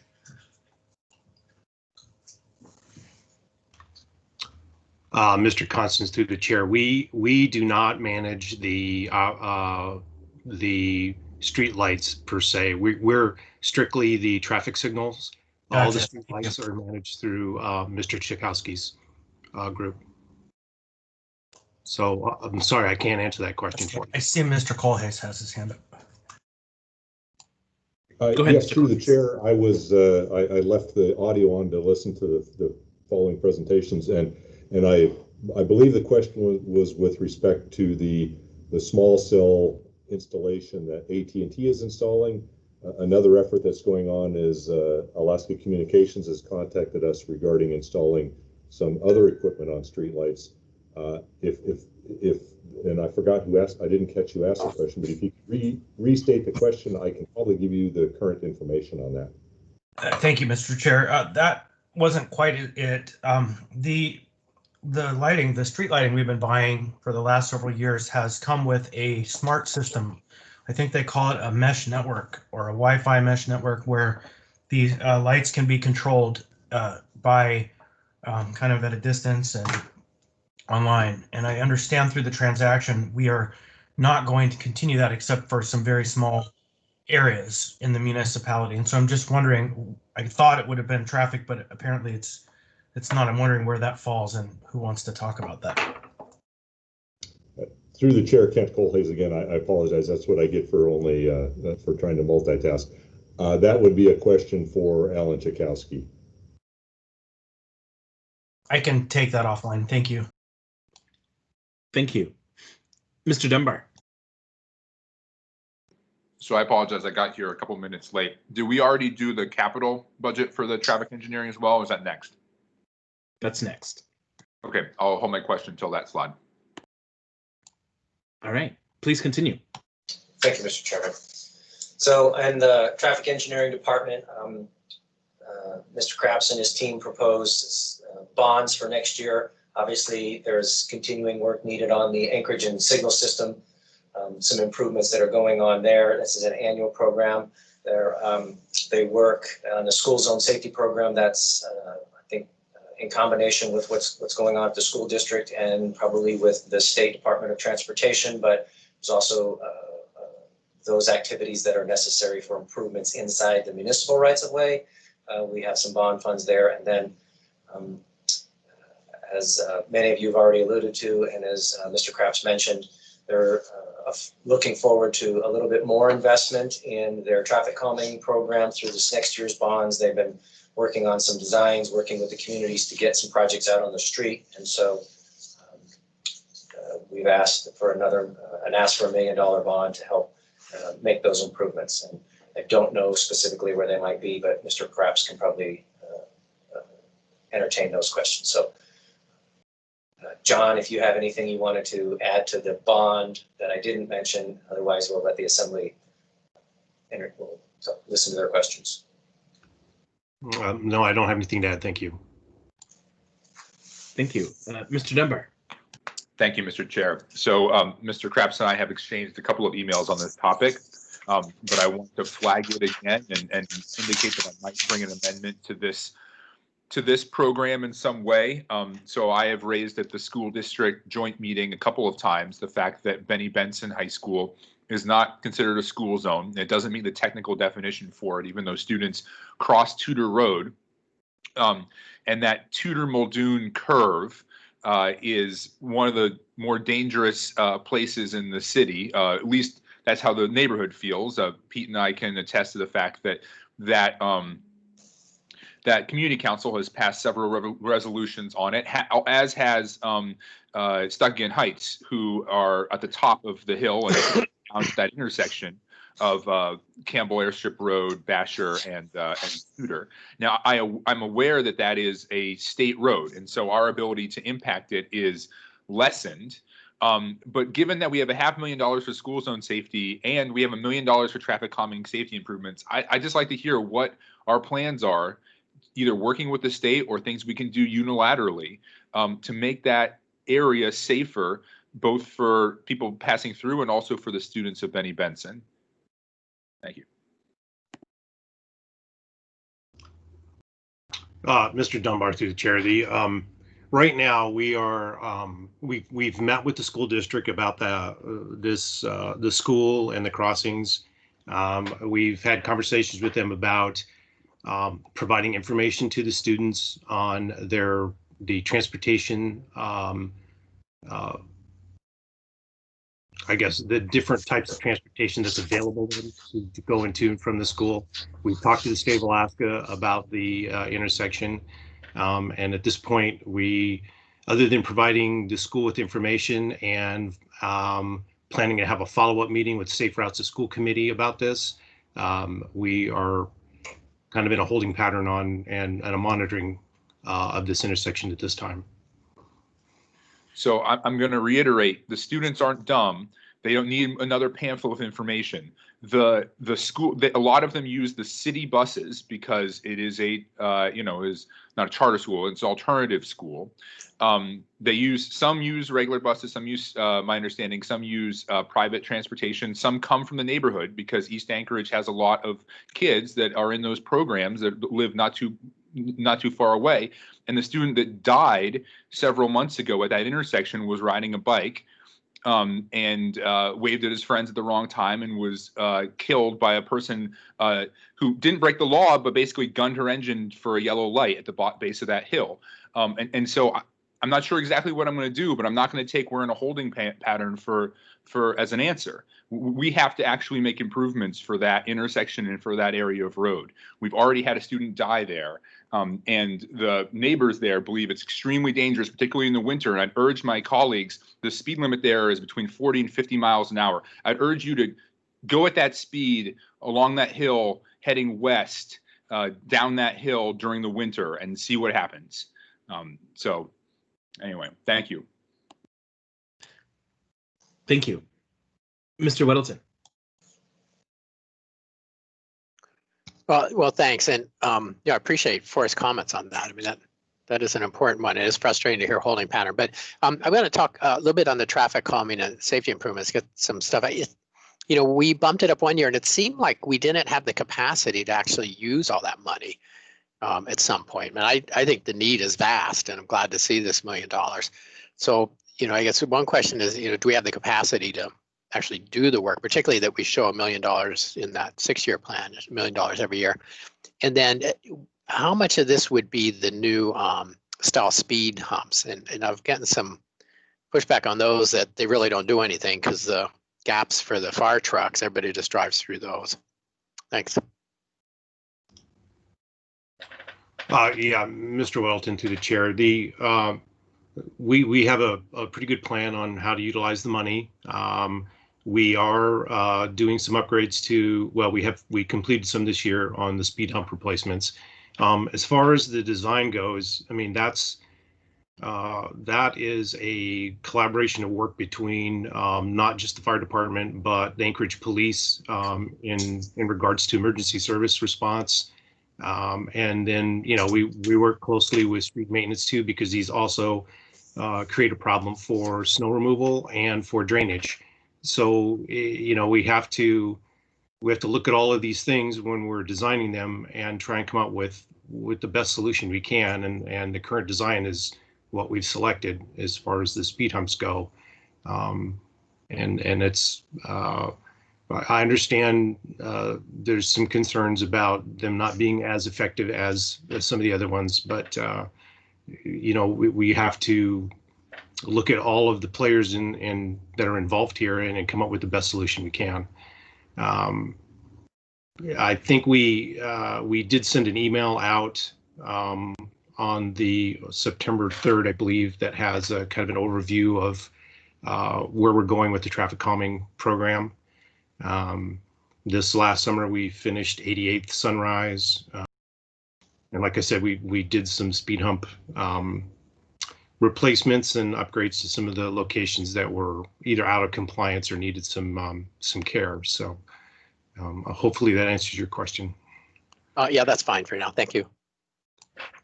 Thank you. Ms. Kennedy.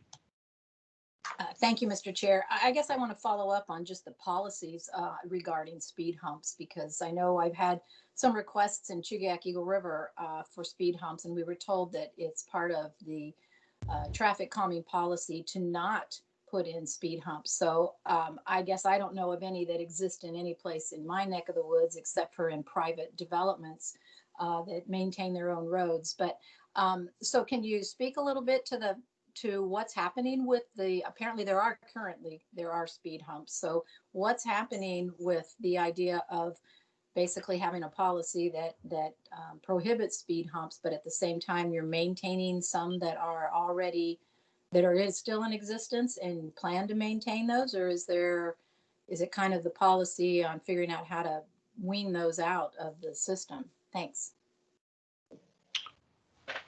Through the chair, I don't believe we have a policy that prohibits speed humps. We have a procedure where we ask the community council to give us a resolution requesting traffic calming and go through the public process, and then we do some evaluation of the road to see if the speed humps are warranted or if they're going to do any good out in locations. And we do. In some cases, we do recommend putting them in, and we do that through the traffic calming program. Well, thank you. I may follow up with you on that, because I have been giving information from someone in the department that said that they've been disallowed. So anyway, we can talk about that offline. So appreciate it. Thank you. Thank you, Mr. Chair. Thank you. Mr. Dunbar. Thank you, Mr. Chair. So a pretty specific question on the traffic calming program. You installed rather, a series of mini roundabouts in the Russian Jack, sort of South Mountain View area. I'm curious how those have been received. I got a very angry and upset call from a constituent a couple weeks ago whose dog had been run over and killed very close to there. And he described the roundabouts as ineffective and wanted speed humps on some of the other roads in that area too. So I'm wondering if you can describe if any of this traffic calming, this $1 million, is likely to go to that neighborhood, and again, what the impact has been of those temporary or miniature roundabouts you've installed. Yeah, Mr. Dunbar, through the chair. So my understanding is the mini roundabouts were well received.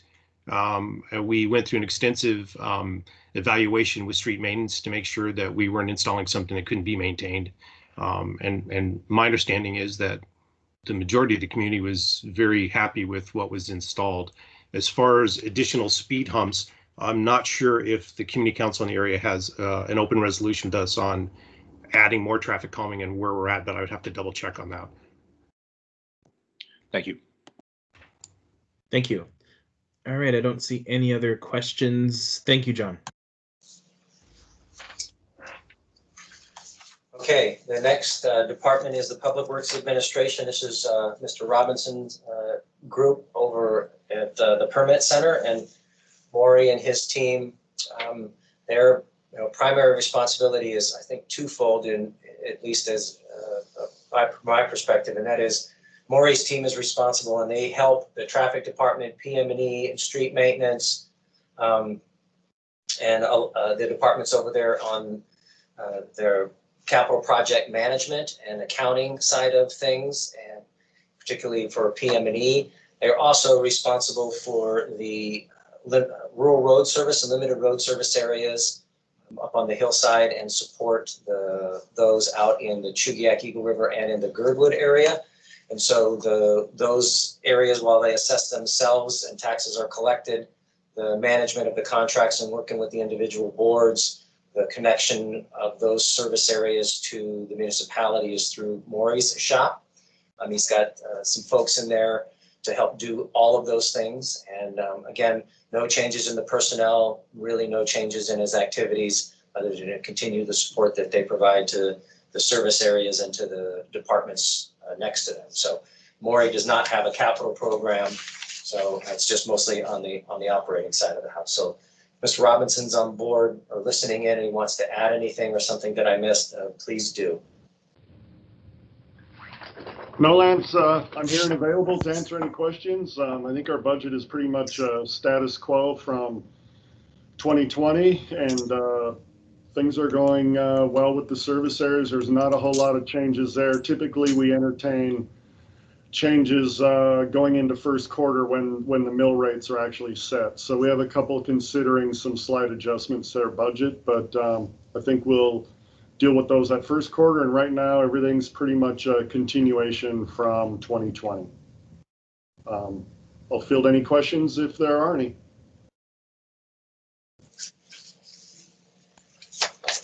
Thank you. I don't see any questions. Thanks so much. Okay. Thank you. Thank you, Maury. So the next department is the Municipal Manager's Department, and inside the Municipal Manager's Department, he has the Emergency Operations, Office of Emergency Operations, the Equal Opportunity, Risk Management, and Transportation Inspection. So all of those are grouped inside this summary budget. And in total, there's really no changes in the staffing. I do want to recognize that I think that the Assembly, when we put this budget to you in October, it did not include any of the revenue adjustments for taxi permit fees in 2021. So that adjustment, I think it was a little more than $400,000. That would be a revenue reduction that we would need to adjust either in an S version or in first quarter. So I think on the revenue side, that's the only change we were not able to capture. And we didn't include it because the Assembly hadn't acted on that time. And so I've got Mr. Falsey on the phone and Marilyn on the line too, in case there's particular questions for the EOC, Equal Opportunity, Risk, and Transportation. And maybe before Bill jumps in, we did have a conversation with Tracy Mears in Risk Management. to really take a look at our obligations for our insurance and our workman's comp and general liability. We did our best to true that up, and those are reflected in the budget that we had proposed to the Assembly earlier this month. So unless Mr. Falsey wants to highlight something going on the operational side, operating budget side of the departments under his leadership, I'll let him jump in at this point right here. It's pretty much the same in the operating side.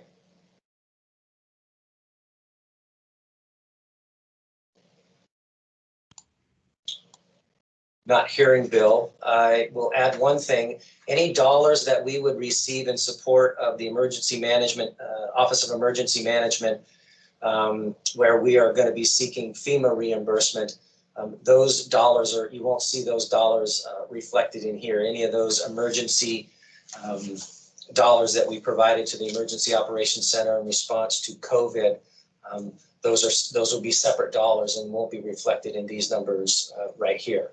So, and I think there's nothing that I'm aware of in the Office of Equal Opportunity that's new or different for 20. And then I think the transportation inspection, the position in there, I don't think we have any changes in that area that I'm aware of.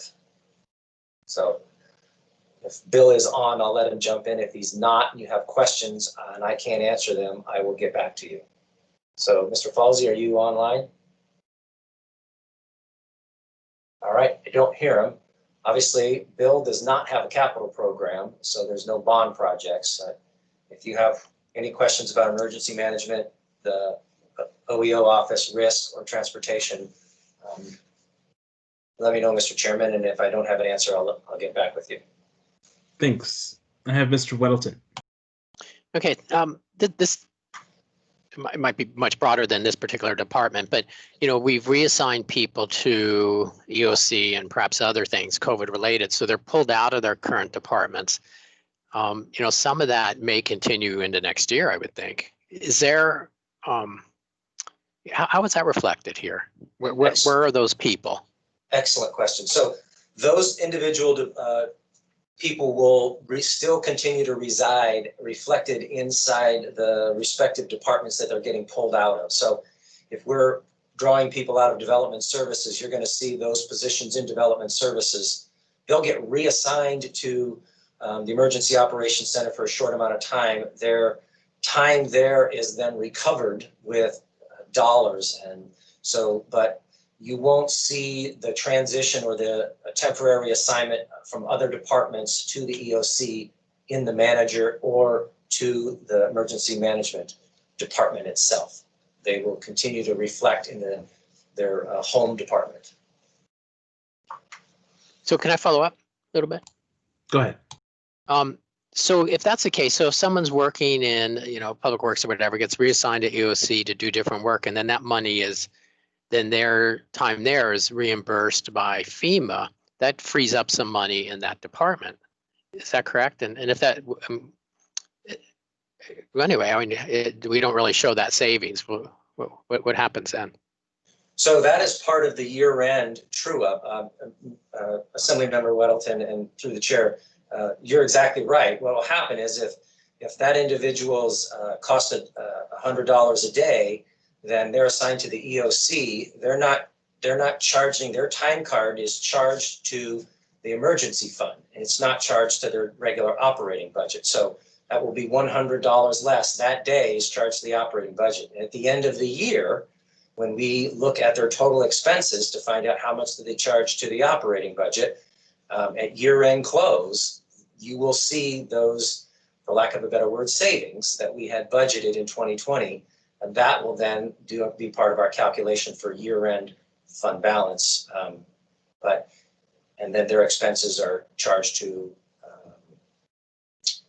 the emergency fund. Okay. You're exactly right. Good. All right. Thank you. Thank you. All right. I don't see any other questions. Let's keep moving on. All right. Looks like we are going to be moving on to Mr. Schuette's point here. And so, Mr. Chairman, I want to make a note of a couple things. Since we are really ahead of schedule, The reason that the library, I just want to mention this now, the reason that the library and the health department were really put at the end of the schedule is I think Ms. Torgensen is not available until after 2 o'clock, or it's in the afternoon, and the health department is busy all day and they're not available until 3. So just in the event that we want to pick them up at the end as we are moving through, we'll either have to pause until they're available, or if the assembly wants to adjourn this work session early and then pick them up at the beginning of next week. I'll just, you don't need to decide at the moment as we progress. Just be aware that we're ahead of schedule, and Marilyn is asking folks to jump ahead. But in the library and health, we won't be able to move them up that much. So I'll just go with that now. Lance, this is Mary Jo, and I am available now. Oh, excellent. Mary Jo. All right. Well, when we get to you, Mary Jo, it looks like, as you heard, we are ahead of schedule. So we'll probably get to you earlier. So hang in there. We'll get to you shortly. Thank you. All right. This is Mr. Schuette's office, Office of Economic and Community Development. And similar to Maury's department, you saw that he had roughly $11 million in there. And most of that has to go with the service areas in Public Works Administration. Similar to Mr. Schuette's office, I think $9 to $10.5 million of that 12 is the dollars that are set aside for the contractual obligations that we have for our municipal facilities. Again, the museum, the Denina, the PAC, the Sullivan, wherever those services are those contract services are allocated to. A little bit of adjustment in his bond program, pretty small staff overall, so some adjustments in their salary. And then under Chris's team, he has the GIS team, which is Miss Tina Miller and her 2 staff employees who support GIS at a corporate level, at an enterprise level, to all departments, and they organize and prioritize that service, also providing services to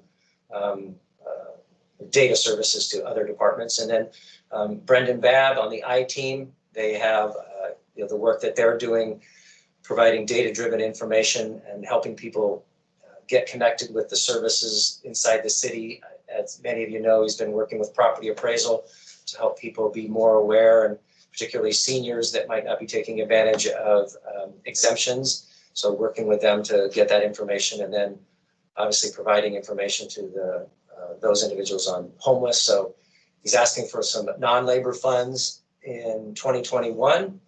And then one of the things, there's a transfer of some ice rink facilities from Parks and Rec. And I believe that will go into Mr. Schuette's shop, and then some changes in the salaries there. So if you have questions about Mr. Schuette's organization, I will do my best. And Chris, are you online? Yes, sir. All right. Thank you, Chris. Is there something that you wanted to add to any of the comments that I made, Chris? Lance, there's just no topping you, so add. All right. Thank you. Mr. Chairman, if you have any questions or assembly members, please let us know. I do, yes. Mr. Whittle?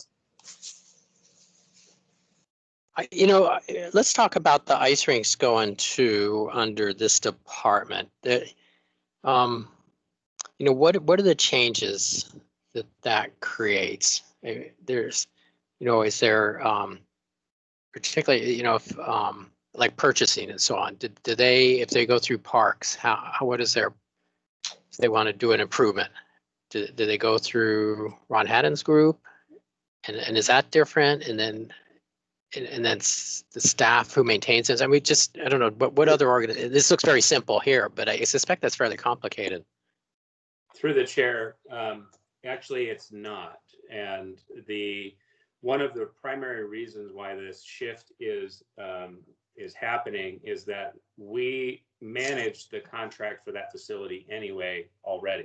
I just have been spending Parks and Rec's dollars on it in the past. So in order to true up the management authority and the funding source, we have proposed shifting it into the OECD budget just to reflect the actual execution of that management contract. All right, thanks.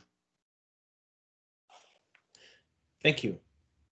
All right, I don't have any other questions. Thank you, Chris. Thank you, Chris. Okay, the next department is Parks and Recreation. Mr. Duran's shop over at Parks and Rec, obviously they have a blend of full-time and part-time employees, but I think Josh and his team do amazing work with the resources that they have. I'm always impressed at how Parks and Recreation manages the dollars that they are provided. One of the things that I'll just sort of sum up here, they did have some initial changes in 1Q as they related to vacancies and closures. And so we made some adjustments. We're anticipating that there probably will not be that much in 2021. However, it's difficult to tell. And in the event that the pandemic continues and those facilities remain closed, we will be looking at these in 2021 first quarter. Obviously the parks bonds, if we have changes there, we make those changes in the debt service change, and then the salaries and adjustments that they had there. I think Josh made some changes inside his personnel by moving some existing positions around, changing some classifications. And so the net effect to them is an additional seasonal person and an additional, an additional full-time person inside his shop. As we mentioned in the overview, that there's a couple transfers that are going on between departments. The small one related to the dollars that Mr. Schutte just mentioned, we talked about coming from parks to OECD is at 80,000. But the other change that's going to happen that's being proposed is that the cemetery, the duties and responsibilities of the cemetery, there's positions over there. Those will be moving from the health department to Parks and Recreation.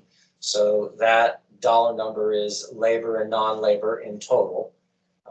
I believe there was a time in the past when the cemetery was in the Parks Department. It's been quite a while, but this has been a conversation. So that's proposed, and then some changes to the bonds and some changes to the salaries. Mr. Chairman, this is, again, this is Parks and Rec's operating budget without anything related to the alcohol tax. We do have a slide after the Capitol to talk about the alcohol tax. But this is just general government. It does include the $380 or $1,000, I can't remember the exact number, for camp cleanup from April through October. So that is a continuation. So it's part of the continuation budget as we go from one year to the next. Obviously, as we'll get to a slide, we'll talk shortly. Parks Department is being proposed to do year-round camp cleanup, and we'll talk about that. That year-round number is not reflected on this slide, but it would be in the alcohol slide. So outside the changes to year-round camp cleanup and the day-to-day operations of the Parks Department, Mr. Durand, is there something that I missed that you wanted to highlight? Yeah, thank you for that, Lance. I think the other thing I would highlight is just some changes that we've done about how Anchorage-centric staff, specifically from design development, public process, planning, and code enforcement, we're going to be sharing staff with Eagle River so we can better serve the Eagle River Chugiak community with those efforts with existing staff in Anchorage, and that does position us to eliminate an unfilled full-time position within Eagle River, and I think it will allow us to do a better job in that area collectively. Thank you. So I have a question from Mr. Dunbar. Thank you, Mr. Chair. So you're looking at page 6 in the binder, the summary, the largest changes are charges by 2 other departments and then Anchorage Bowl operations. Those are the 2 largest increases. The Bull Parks operations, is that where the cemetery has been added in, or what is driving that 7% increase? Through the chair, that I believe is correct. I'll verify that, but yes, it's the movement of the cemetery. It's about $500,000. And the charges to and by other departments, 6%? It's not coming to me at the moment. I'd have to find out, Mr. Chairman. I don't know off the top of my head. Okay, thank you. I'll find out. Thank you. Thank you. Mr. Weddleton. Thanks. I guess similar question to the moving the ice rinks is with Josh, or what are the are there big implications there? And I mean, you added one and a full-time and a part-time. What could we expect to be changed? Through the chair, could you expand on that, Mr. Weddleton? I'm not quite understanding what you're asking. Well, we're moving the cemetery under Parks and Rec. Is it pretty much going to be just those people are paid by you and everything else runs the same, or is there an organizational changes? Yes, through the chair. In the moment, we don't anticipate any type of change. We will, especially for this first year, maintain the status quo, but it is a ground maintenance centric operation. And because of the skill set and resources that we have in our department, we will take a closer look at how the cemetery is ran and see if we have any opportunities for improvement. But in the moment, no, we do not have any. We do not anticipate any change. Okay. All right. Thanks. Thank you. All right. Please continue. All right. So I think we'll look at, pardon me, the Parks Department proposed 2021 bond program. I think the key thing that I want to mention here is I don't recall seeing the opportunity that Parks is being afforded over $5 million in federal monies, I think, to match projects that I believe are federally funded through the AMATS program. And those are some key trail connections, Fish Creek Trail out to the ocean, basically out to the Tony Nose Coastal Trail, and then the Northeast Trail connector out at the Tudor Muldoon Curve on the south side. And then the other one is figuring out how to make a better, more safer connection between the Tony Nose Coastal Trail and Ship Creek, where it ends off of 2nd Avenue and then connecting somewhere down at Ship Creek, which is a great leverage opportunity that these bonds this year would pass, so that they would afford. So I think that's kind of the continued wayfinding, making sure that they're making some playground improvements, trail repaving, signage, and some minimal safety upgrades. And again, playgrounds and parks is really continued part of their efforts here. So Mr. Durand, if there's some highlights that I didn't miss or that I missed, please add. Thank you, Lance. I think you got the biggest highlights. And yeah, we feel fortunate to be participating in the non-motorized AMATS dollars. It really makes local dollars go a long way. And those 3 trail connections are big deals, and they're going to be a significant improvement for Anchorage and the visitors of Anchorage. All right. Is there any discussion? Okay, not seeing anything else. Let's please continue. I think just one last moment, and Josh, correct me if I'm wrong, the other money for the maintenance shop out at Old Glen Highway, that's a contribution from the Chugiak Eagle River Parks service area to make some improvements out in their area. And that's where those dollars are. Is that correct, Josh? Yeah, that is correct. That funding is not realized through a bond. It's allocated funding for the capital program based on the mill rate that funds that side of the shop. Okay, thank you, sir.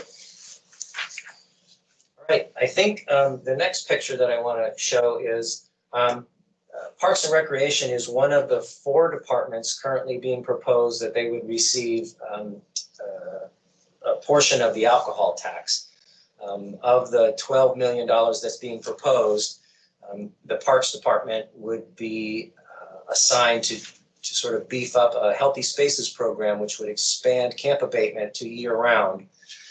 So we would add $700,000 to the program, and similar to all of the other programs that might receive the benefit of the alcohol tax, these would take the timing of these would have to be starting in February when the alcohol tax takes place. But I think Mr. Duran has shared with us and others sort of his general plan about how he would then take on a year-round camp abatement, which I do believe the last I heard, they were looking at opportunities for storage and where that might be and how that might be managed and where it would be located. But I'll let Josh sort of expand on at least his current thinking on how year-round camp abatement would occur.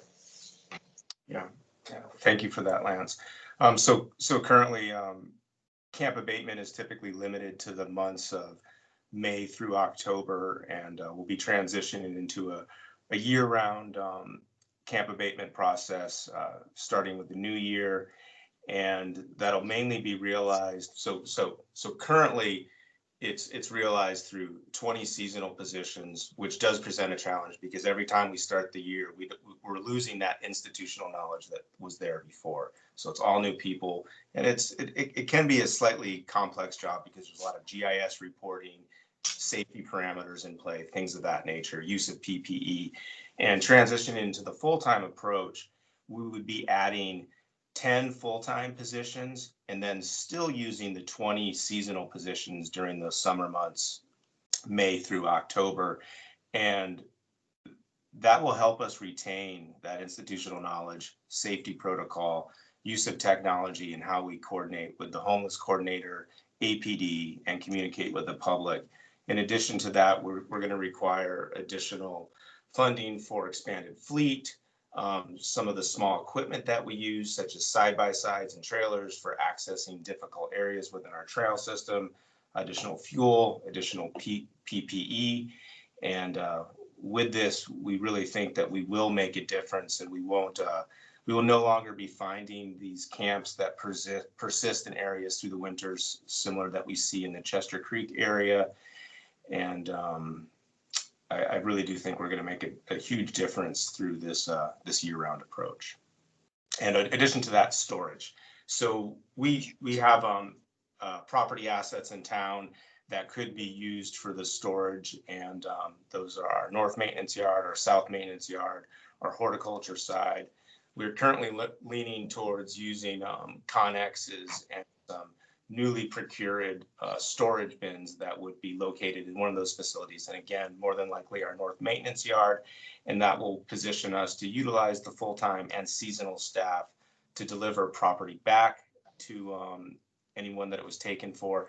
And because we'll be positioned to do the storage, that will then position us to do more rapid camp abatement. Instead of these 10-day postings, we'll transition into things that are more like a 3-day posting, 72-hour posting, which we believe will change a bit of the culture of not wanting to camp in our public spaces such as green belts and parks, because they will have to move so much, and this will help influence the populace to go into shelter and utilize all the resources that are available for them. Mr. Whittleton, did you have any follow-ups, or are you good? No, yeah, a couple questions, if that's all right. Yeah, go ahead.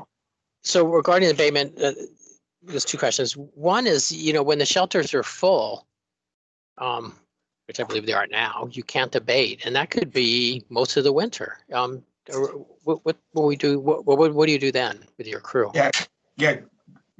Through the chair, great question, Mr. Whittleton. One, we do have an understanding that there will be increased shelter capacity, and hopefully that eventually becomes a non-issue. But when it is an issue, it positions us to do more throughout the Anchorage Bowl. And for example, for the past 3 weeks, we haven't been able to abate camps because of shelter capacity. And because of that, we've had a real focus with our homeless crews and our community work service program to focus on where is trash being left around town, not just park property, not just trail property, but we've had to put a lot of attention specifically into the Midtown area. So we've been cleaning up right-of-way on C Street near Walmart, Spenard in Minnesota. There's a lot of the bridges and overpasses. There's a never-ending need of doing a better job of cleaning up around town, and we have been doing just that. And then we can also, if need be, we could have them do more park-centric type work. But we do think we will be positioned to continue with camp abatement and cleaning up the trash associated with the homeless populace. Okay, that's great news, and it leads right into, maybe you answered my second question, are there limits to where you can operate? I mean, it's not just on parks lands, but you can do abatements in DOT rights of way and things like that, and private property? Correct. I'm not sure about the private property topic. We'd have to research that a little bit more. But yes, with this funding not coming from the mill rate specifically to our department, it does position us to justify the assistance with helping other land managers, such as municipal right-of-way, HLB property, AWU. We can help everyone. Okay, that's outstanding.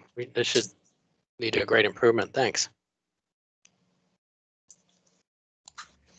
Thank you. Ms. Zolotel? Thank you, Mr. Chair. Do we have any, two questions. Do you have any kind of statistics on what winter camp numbers have been in the past? And I know we've had some shelter challenges, but I don't have a good sense of the volume because we were not abating them. And the second is, we have heard in the past that winter abatement couldn't occur generally, or could only occur through a contractor because it was too dangerous. And so what's changed there to now shift the policy to have Parks and Rec crews do this work during the winter as well? Sure, great question. In the moment, I don't have any data that I can speak to as it relates to numbers of winter campers from year to year and how that compares to summer campers. We do have, I would say, institutional knowledge of knowing where these winter camps typically are and where they typically like to expand. And then to get into your question about, how are we going to do this in the wintertime? How are we going to keep staff safe?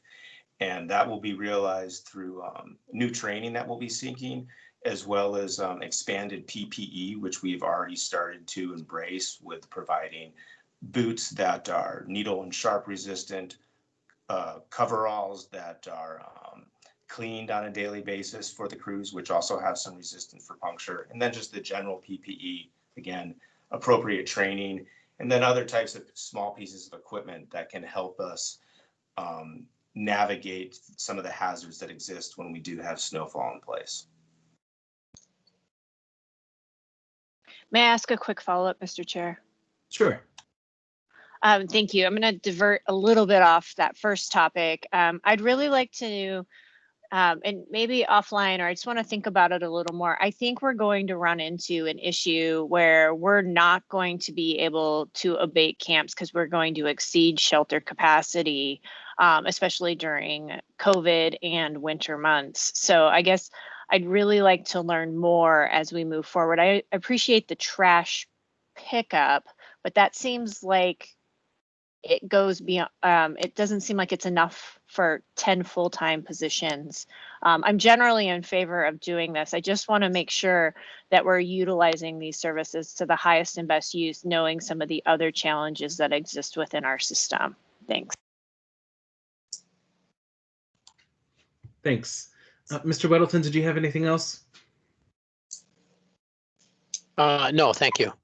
Thanks. Mr. Constant? Thank you. Two things. I'm going to take the idea to a little bit different direction in the context of the abatement. We heard two of the members talk about how they're concerned these folks won't have enough to do because we will meet capacity at the shelters and exceed it. And it is my hope, and I believe our responsibility, to ensure that we have enough shelter at this time. And so I believe that our efforts shouldn't just be focused on how can we take this, what I believe has been a minimum level that's needed, but we haven't been able to achieve in terms of abatement, and couple that with all of the robust shelter and the housing opportunities and the pathways out of the woods. because that's our mission, I believe, at its core. And so for me, the question isn't, what are you going to do with these people when the shelters are full? The question is, what are we going to do to ensure that there's enough shelter space when the shelters are at capacity and we can't keep our parks and public spaces clean? So I would reframe it that way. And then on a separate note, Josh, we, using a lease program, have been paying a pretty substantial chunk on some very interesting and quality equipment, tree chippers. And effectively, after this program that we've been running to provide jobs by clearing the public spaces of dead beetle killed trees, we're going to essentially have leased 2/3 or more of the cost of purchasing this equipment. And so I'm wondering if we have a plan here to convert those leases into purchases, because I understand we can essentially account for the lease payments to the purchase if we choose to do that. And I believe that we're going to have more problems with beetle kill than we will have teams to clean them up before the end of this year. And so I want to know if we have a plan to figure out the cash to pay the 20 or 30% difference to own that equipment instead of paying the 70% as a lease to a local agency. Yeah, through the chair, and great question and recommendations, Mr. Constant. We are exploring that topic of how our leasing of these Vermeer chippers that we're using for the removal of beetle kill could translate into procurement. We do have our own chipper now, and the main reason that we did need to lease them was because of the expanded crew. And part of this CARES Act funding is also helping Eagle River, and they have the same issue and see the need as well, and actually are now taking the steps to procure their own chipper, because we've been using our Anchorage tree crew centric staff to add some value and training for our Eagle River crew staff as well. So all good points. And yes, the beetle kill is not going away, and we need to continue to work on the demand that's out there as relates to getting rid of this from a public safety perspective, as well as just the aesthetic blight that it provides on our landscape. And the savings and costs for public safety. Thank you. Thank you. All right, I don't see any further discussion. Thank you, Josh. Thank you, Josh. All right, Mr. Chairman, the next department that we have on the operating side is Ms. McNulty's team over at the Permit Center in Planning. Really no changes in from their 20 to 21. They obviously a little bit of fuel, obviously some travel, and then a little bit of changes in their executive and non-rep salaries, but really no other significant changes. And while I have the planning department, it's reminding me that when we put together the capital program, we work pretty closely with Ms. McNulty's team as we present the capital program to the Planning and Zoning Commission. And so her team makes sure that we get to the Planning and Zoning Commission with a little preview in August, and then they have material they're looking at right now, and I'll be visiting them in November. I think the early part of November for planning and zoning recommendations on the capital budget, but her team is part of our budget development process in their own way. So appreciate her help there.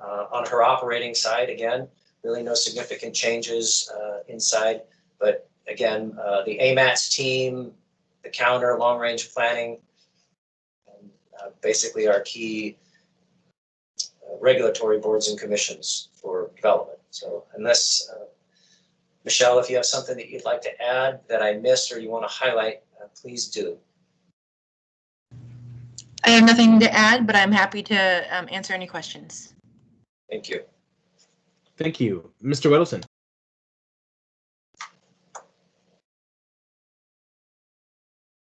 Okay, thanks. I'm surprised to see this budget, but I guess a couple of things. So I believe last year had added some money. It wasn't a huge amount, but it was like $10,000 or $15,000 to, I think, towards the Girdwood plan. And I don't know if that was planning or if HLB did that. And then also the Chugach Eagle River area is looking for a plan. And would that be covered in here? I guess I want to say this is continuation. So what plans are being done and what maybe wouldn't get done? You know, we've got, you know, the new land use plan. You were making a lot of progress on your Skittles map and our chart. And will that continue? So thank you, Mr. Weddleton. As far as the money that was set aside for Girdwood and the Eagle River land use map, that was not dedicated to the planning department. I would defer to Lance on where that money ended up. But to speak to your other question about if we're going to continue to make progress, yes. So my operations budget which is basically all of my staff. They're doing a lot of the work to do a lot of the amendments to Title 21, creating new ordinances that will implement the 2040 plan and to continue to kind of cross off those different Skittles that are complete. This also includes the downtown phase 2, so the downtown district plan. We will be doing that with a combination of staff time, and then out of our 2020 budget, we've started a RFP to get some help doing the public involvement. This 2021 budget may have money allotted for that. I think we have $30,000 for contract work, and that can include any kind of supplemental work that we need for plans. A lot of our other plans, like the Chugach Way transportation plan, that will be funded primarily through AMATs with staff match. So that staff will likely be primarily long-range planning, and then a lot of other just day-to-day stuff with current planning, you know, continuing to support the boards and commissions, which is more than a full-time job for the 13 individuals doing that. Well, thanks. It seems to me you do an awful lot of work with a fairly lean amount of people, and I'm glad to hear you can keep charging ahead. Thanks. Yeah, thank you. Thank you. All right, I don't see any other questions. Thanks so much. Thank you. Thank you, Michelle. So the next department is real estate.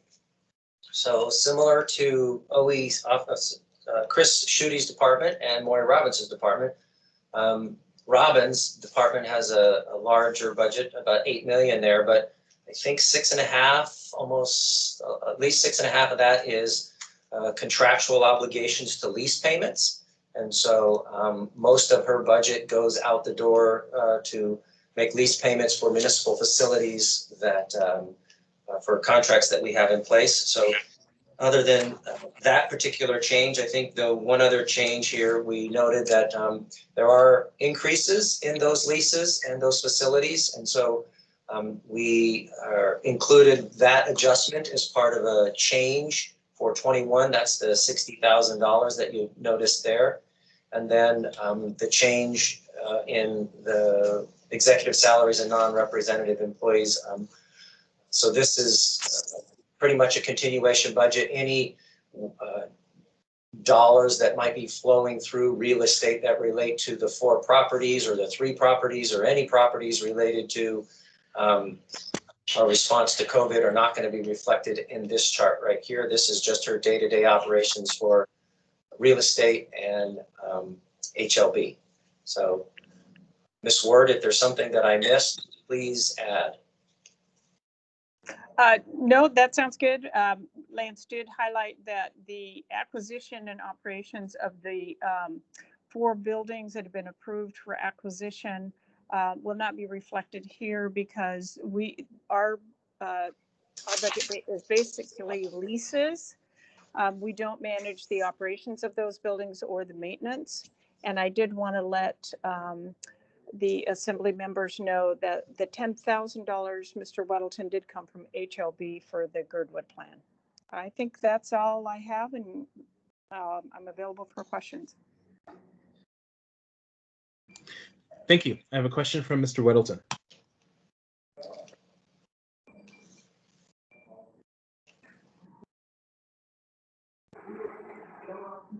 Mr. Weddleton? I'm sorry, get off mute.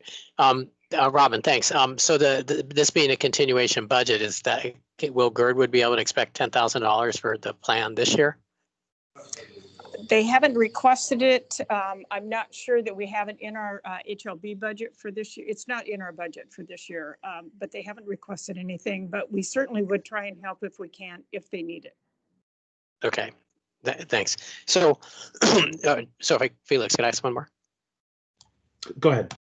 Yeah, so in your revenues, this pipeline and right-of-way fees, and that jumped a lot.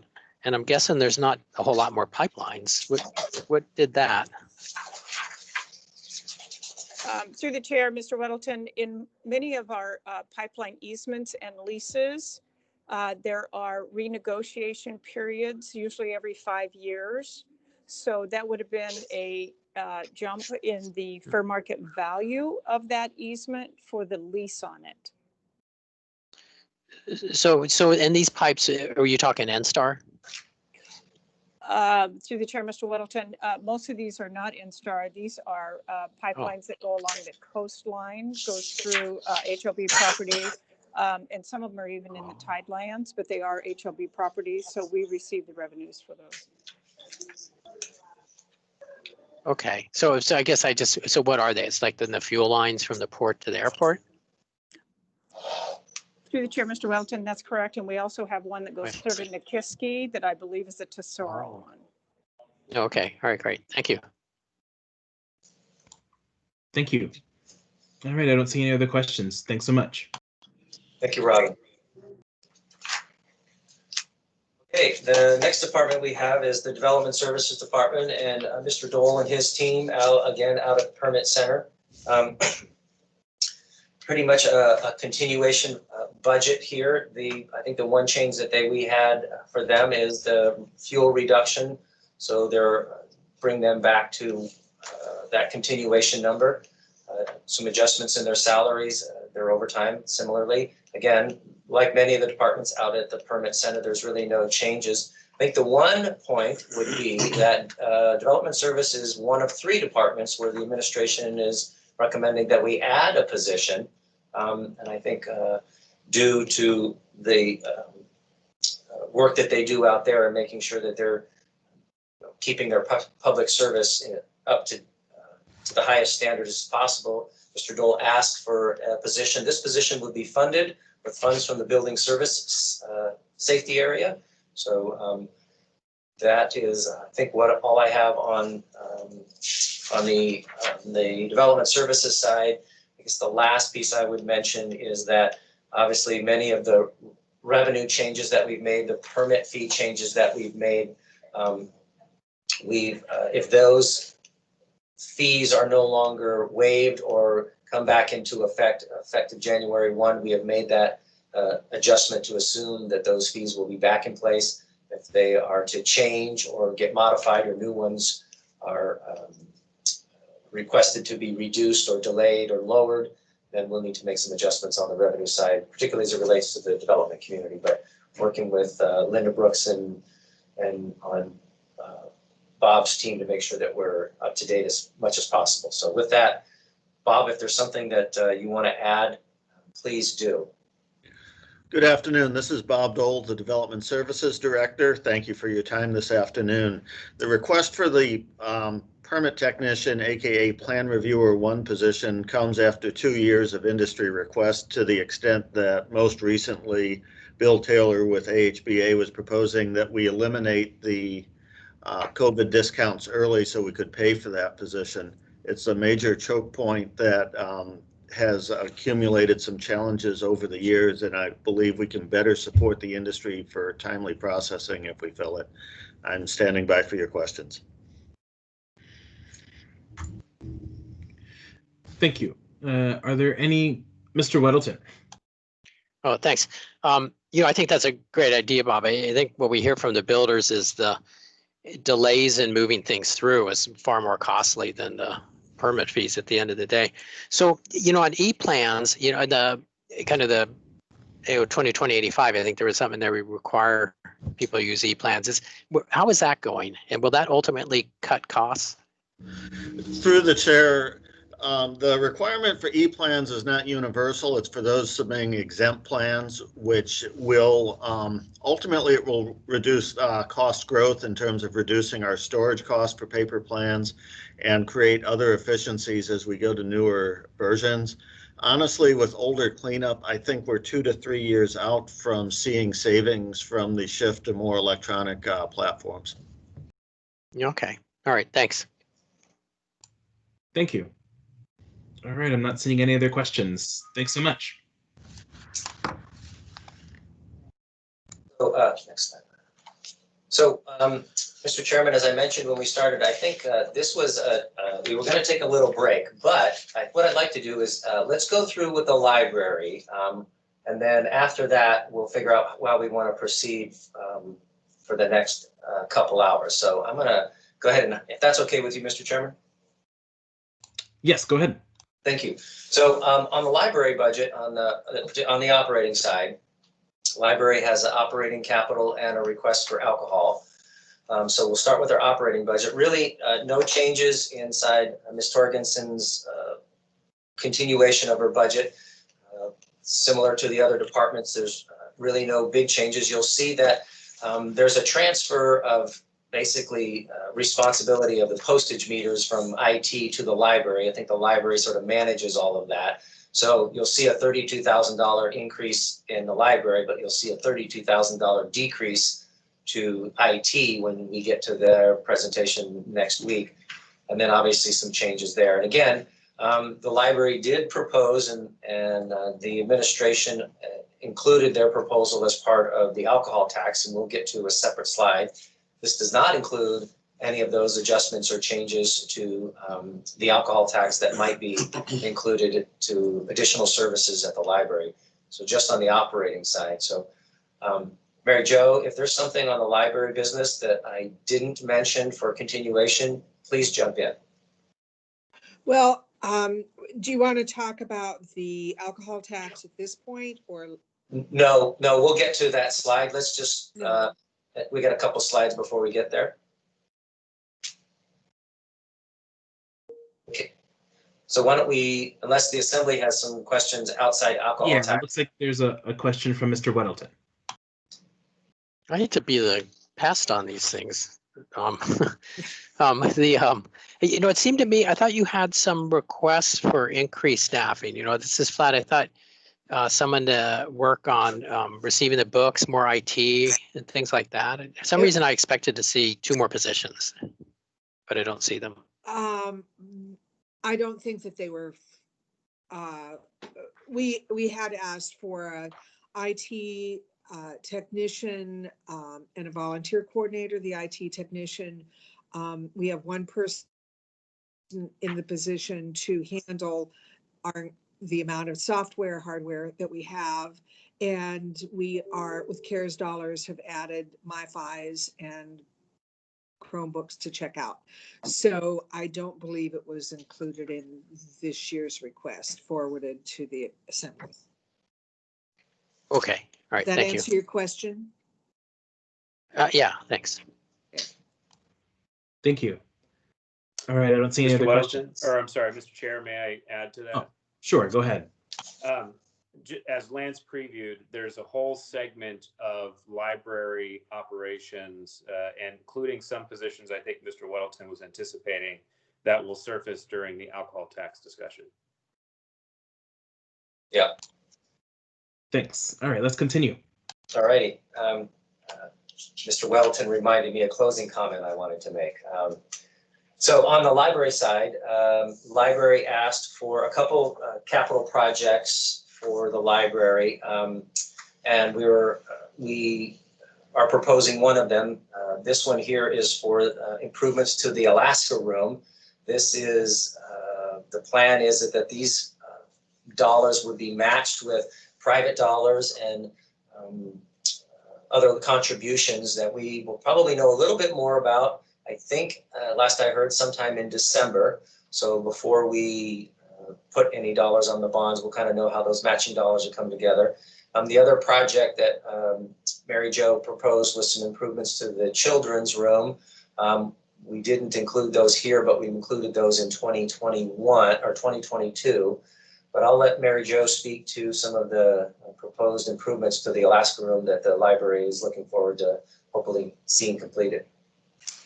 I don't know how many of you remember we had a flood and the Alaska room was over in kind of the Alaska wing by the below the Ann Stevens. So it was an opportunity to move that space and create a front and center space, which is what we're proposing. We have a bequest from the Lowell Trauma. I don't know quite when that will come. We've been waiting 3 years now. So that are some of the dollars, and then we've written that and we'll continue. It will be the focus for the foundation to raise those dollars. We are excited because it's an opportunity, as part of our strategic plan, equity, diversity, and inclusion is a big piece. And the library is pretty Eurocentric, and we hope that we can include the diversity of the cultures in Anchorage that have built this great community, including the Dena'ina people. So we're very excited about creating a more front and center space. Questions? Thank you. Not seeing any questions at this time. Okay. Please continue. So similar to the Parks Department, what we've done is we've taken that section out of Appendix R that's proposed for allocation of the alcohol tax to activities or programs that would be related to the three major areas that were identified for purpose of the alcohol tax. And part of that is being proposed for the library. It would be for 4 full-time positions. As you can see here, a resource coordinator, some assistant to that, some peer navigators, and an early literacy specialist. So I'll have Mary Jo or Mr. Schutte sort of address the kind of how these programs and these individuals would be serving the needs that they see right now are necessary and into the future. So I'll start with Mary Jo, and then Mr. Schutte, if you want to back her up. Go ahead, Mary Jo. Okay. Thank you for forwarding this. The community resource coordinator, we've had one position through support for the Alaska Mental Health Trust for 2 years, and we did it as a pilot to see what would happen. Well, the need is so great that we feel a need to expand it, and it fits with the library mission in that, our role is to provide information, but we don't always know, we're not social workers, and it really requires a special expertise to provide the services around substance abuse, housing, employment, etc. The 1 in 4 people that come into the library are in need of those services, and sometimes it's just a matter of people don't know that they're qualified, and really it allows the librarians to focus on their mission, their other mission. So this expansion will allow for greater outreach and to include Mountain View and Muldoon, where there is a lot of need. And so the head of the C, or the MSW will supervise 2 assistants who will be out in the field.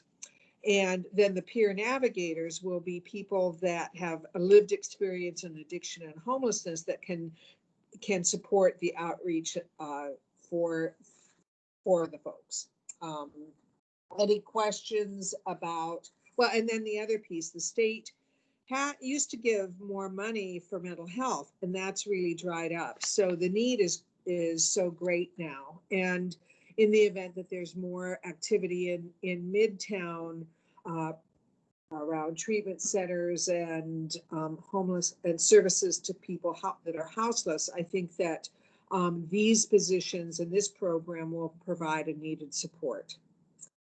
Around the early literacy piece, how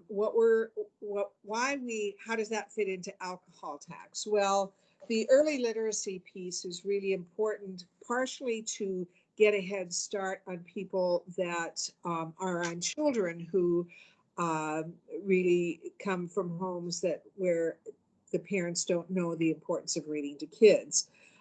There are 60% of kindergartners are unable to, well, basically they're not ready for kindergarten. And so we will be pairing this early literacy outreach librarian. We now have a community engagement librarian, and we're focusing on communities of color because there are 4 communities that are particularly failing, and we want to help. So we are going to be really focusing much more on equity, diversity, and inclusion for those communities. That's a quick overview. Do you have any questions? Thank you. Are there any questions, discussion from the members?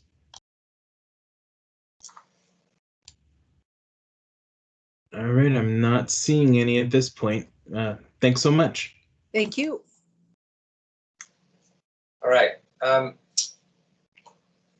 So, Mr. Chairman, I know that the health department would not be available until at least 3 o'clock. And so that's why I put them at the end. And we are really ahead of schedule. And I don't want to do this without having Ms. Harris and Ms. Fetko here to help answer questions. So I would suggest that we have 2 options. One, we could hold off for an hour and then come back. Or my recommendation would be we just start with them on the 23rd. You guys are moving through pretty well. So I don't anticipate that we're not going to make it through everything on the 23rd. But it is up to you, Mr. Chairman and members of the Assembly. But I think I really would like them here because this is about their day-to-day, and it will include the alcohol tax. I know that they're not available until sometime after 3 o'clock. So I'll yield to your desires. Thank you. Yeah, I agree. We shouldn't do this without them, considering some of the complexities, in particular to the alcohol tax. So I think your latter suggestion makes sense to me. So we will have them begin next Friday's work session. Okay. I think that, Mr. Chairman, members of the Assembly, just a last closing comment that I think Mr. Weddleton alluded to. The things that you might have expected to see on these department requests. I think we only had maybe 5 departments that did not request additional services or staff. I had $20 million of requests, not including the alcohol tax. So obviously the need and the desires and the importance to sort of beef up and shore up some of the services that those departments are requesting. It wasn't for lack of asking, it was just a matter of constrained resources and getting to a balanced budget. So I appreciate the questions and I appreciate your time today. And if you have any other questions as you're reviewing the capital budget or the operating budget, please let me know. We will start again next Friday with the health department, and then we'll start straight in with the CFO and the departments here, and then we'll end the day with the utilities next week. And so again, I appreciate your time, and if you don't have any questions, thank you for your time today. Great. Thank you so much, Mr. Wilbur, and to all of the department heads. Members, we will see each other at 5 o'clock at the chambers. This work session is adjourned.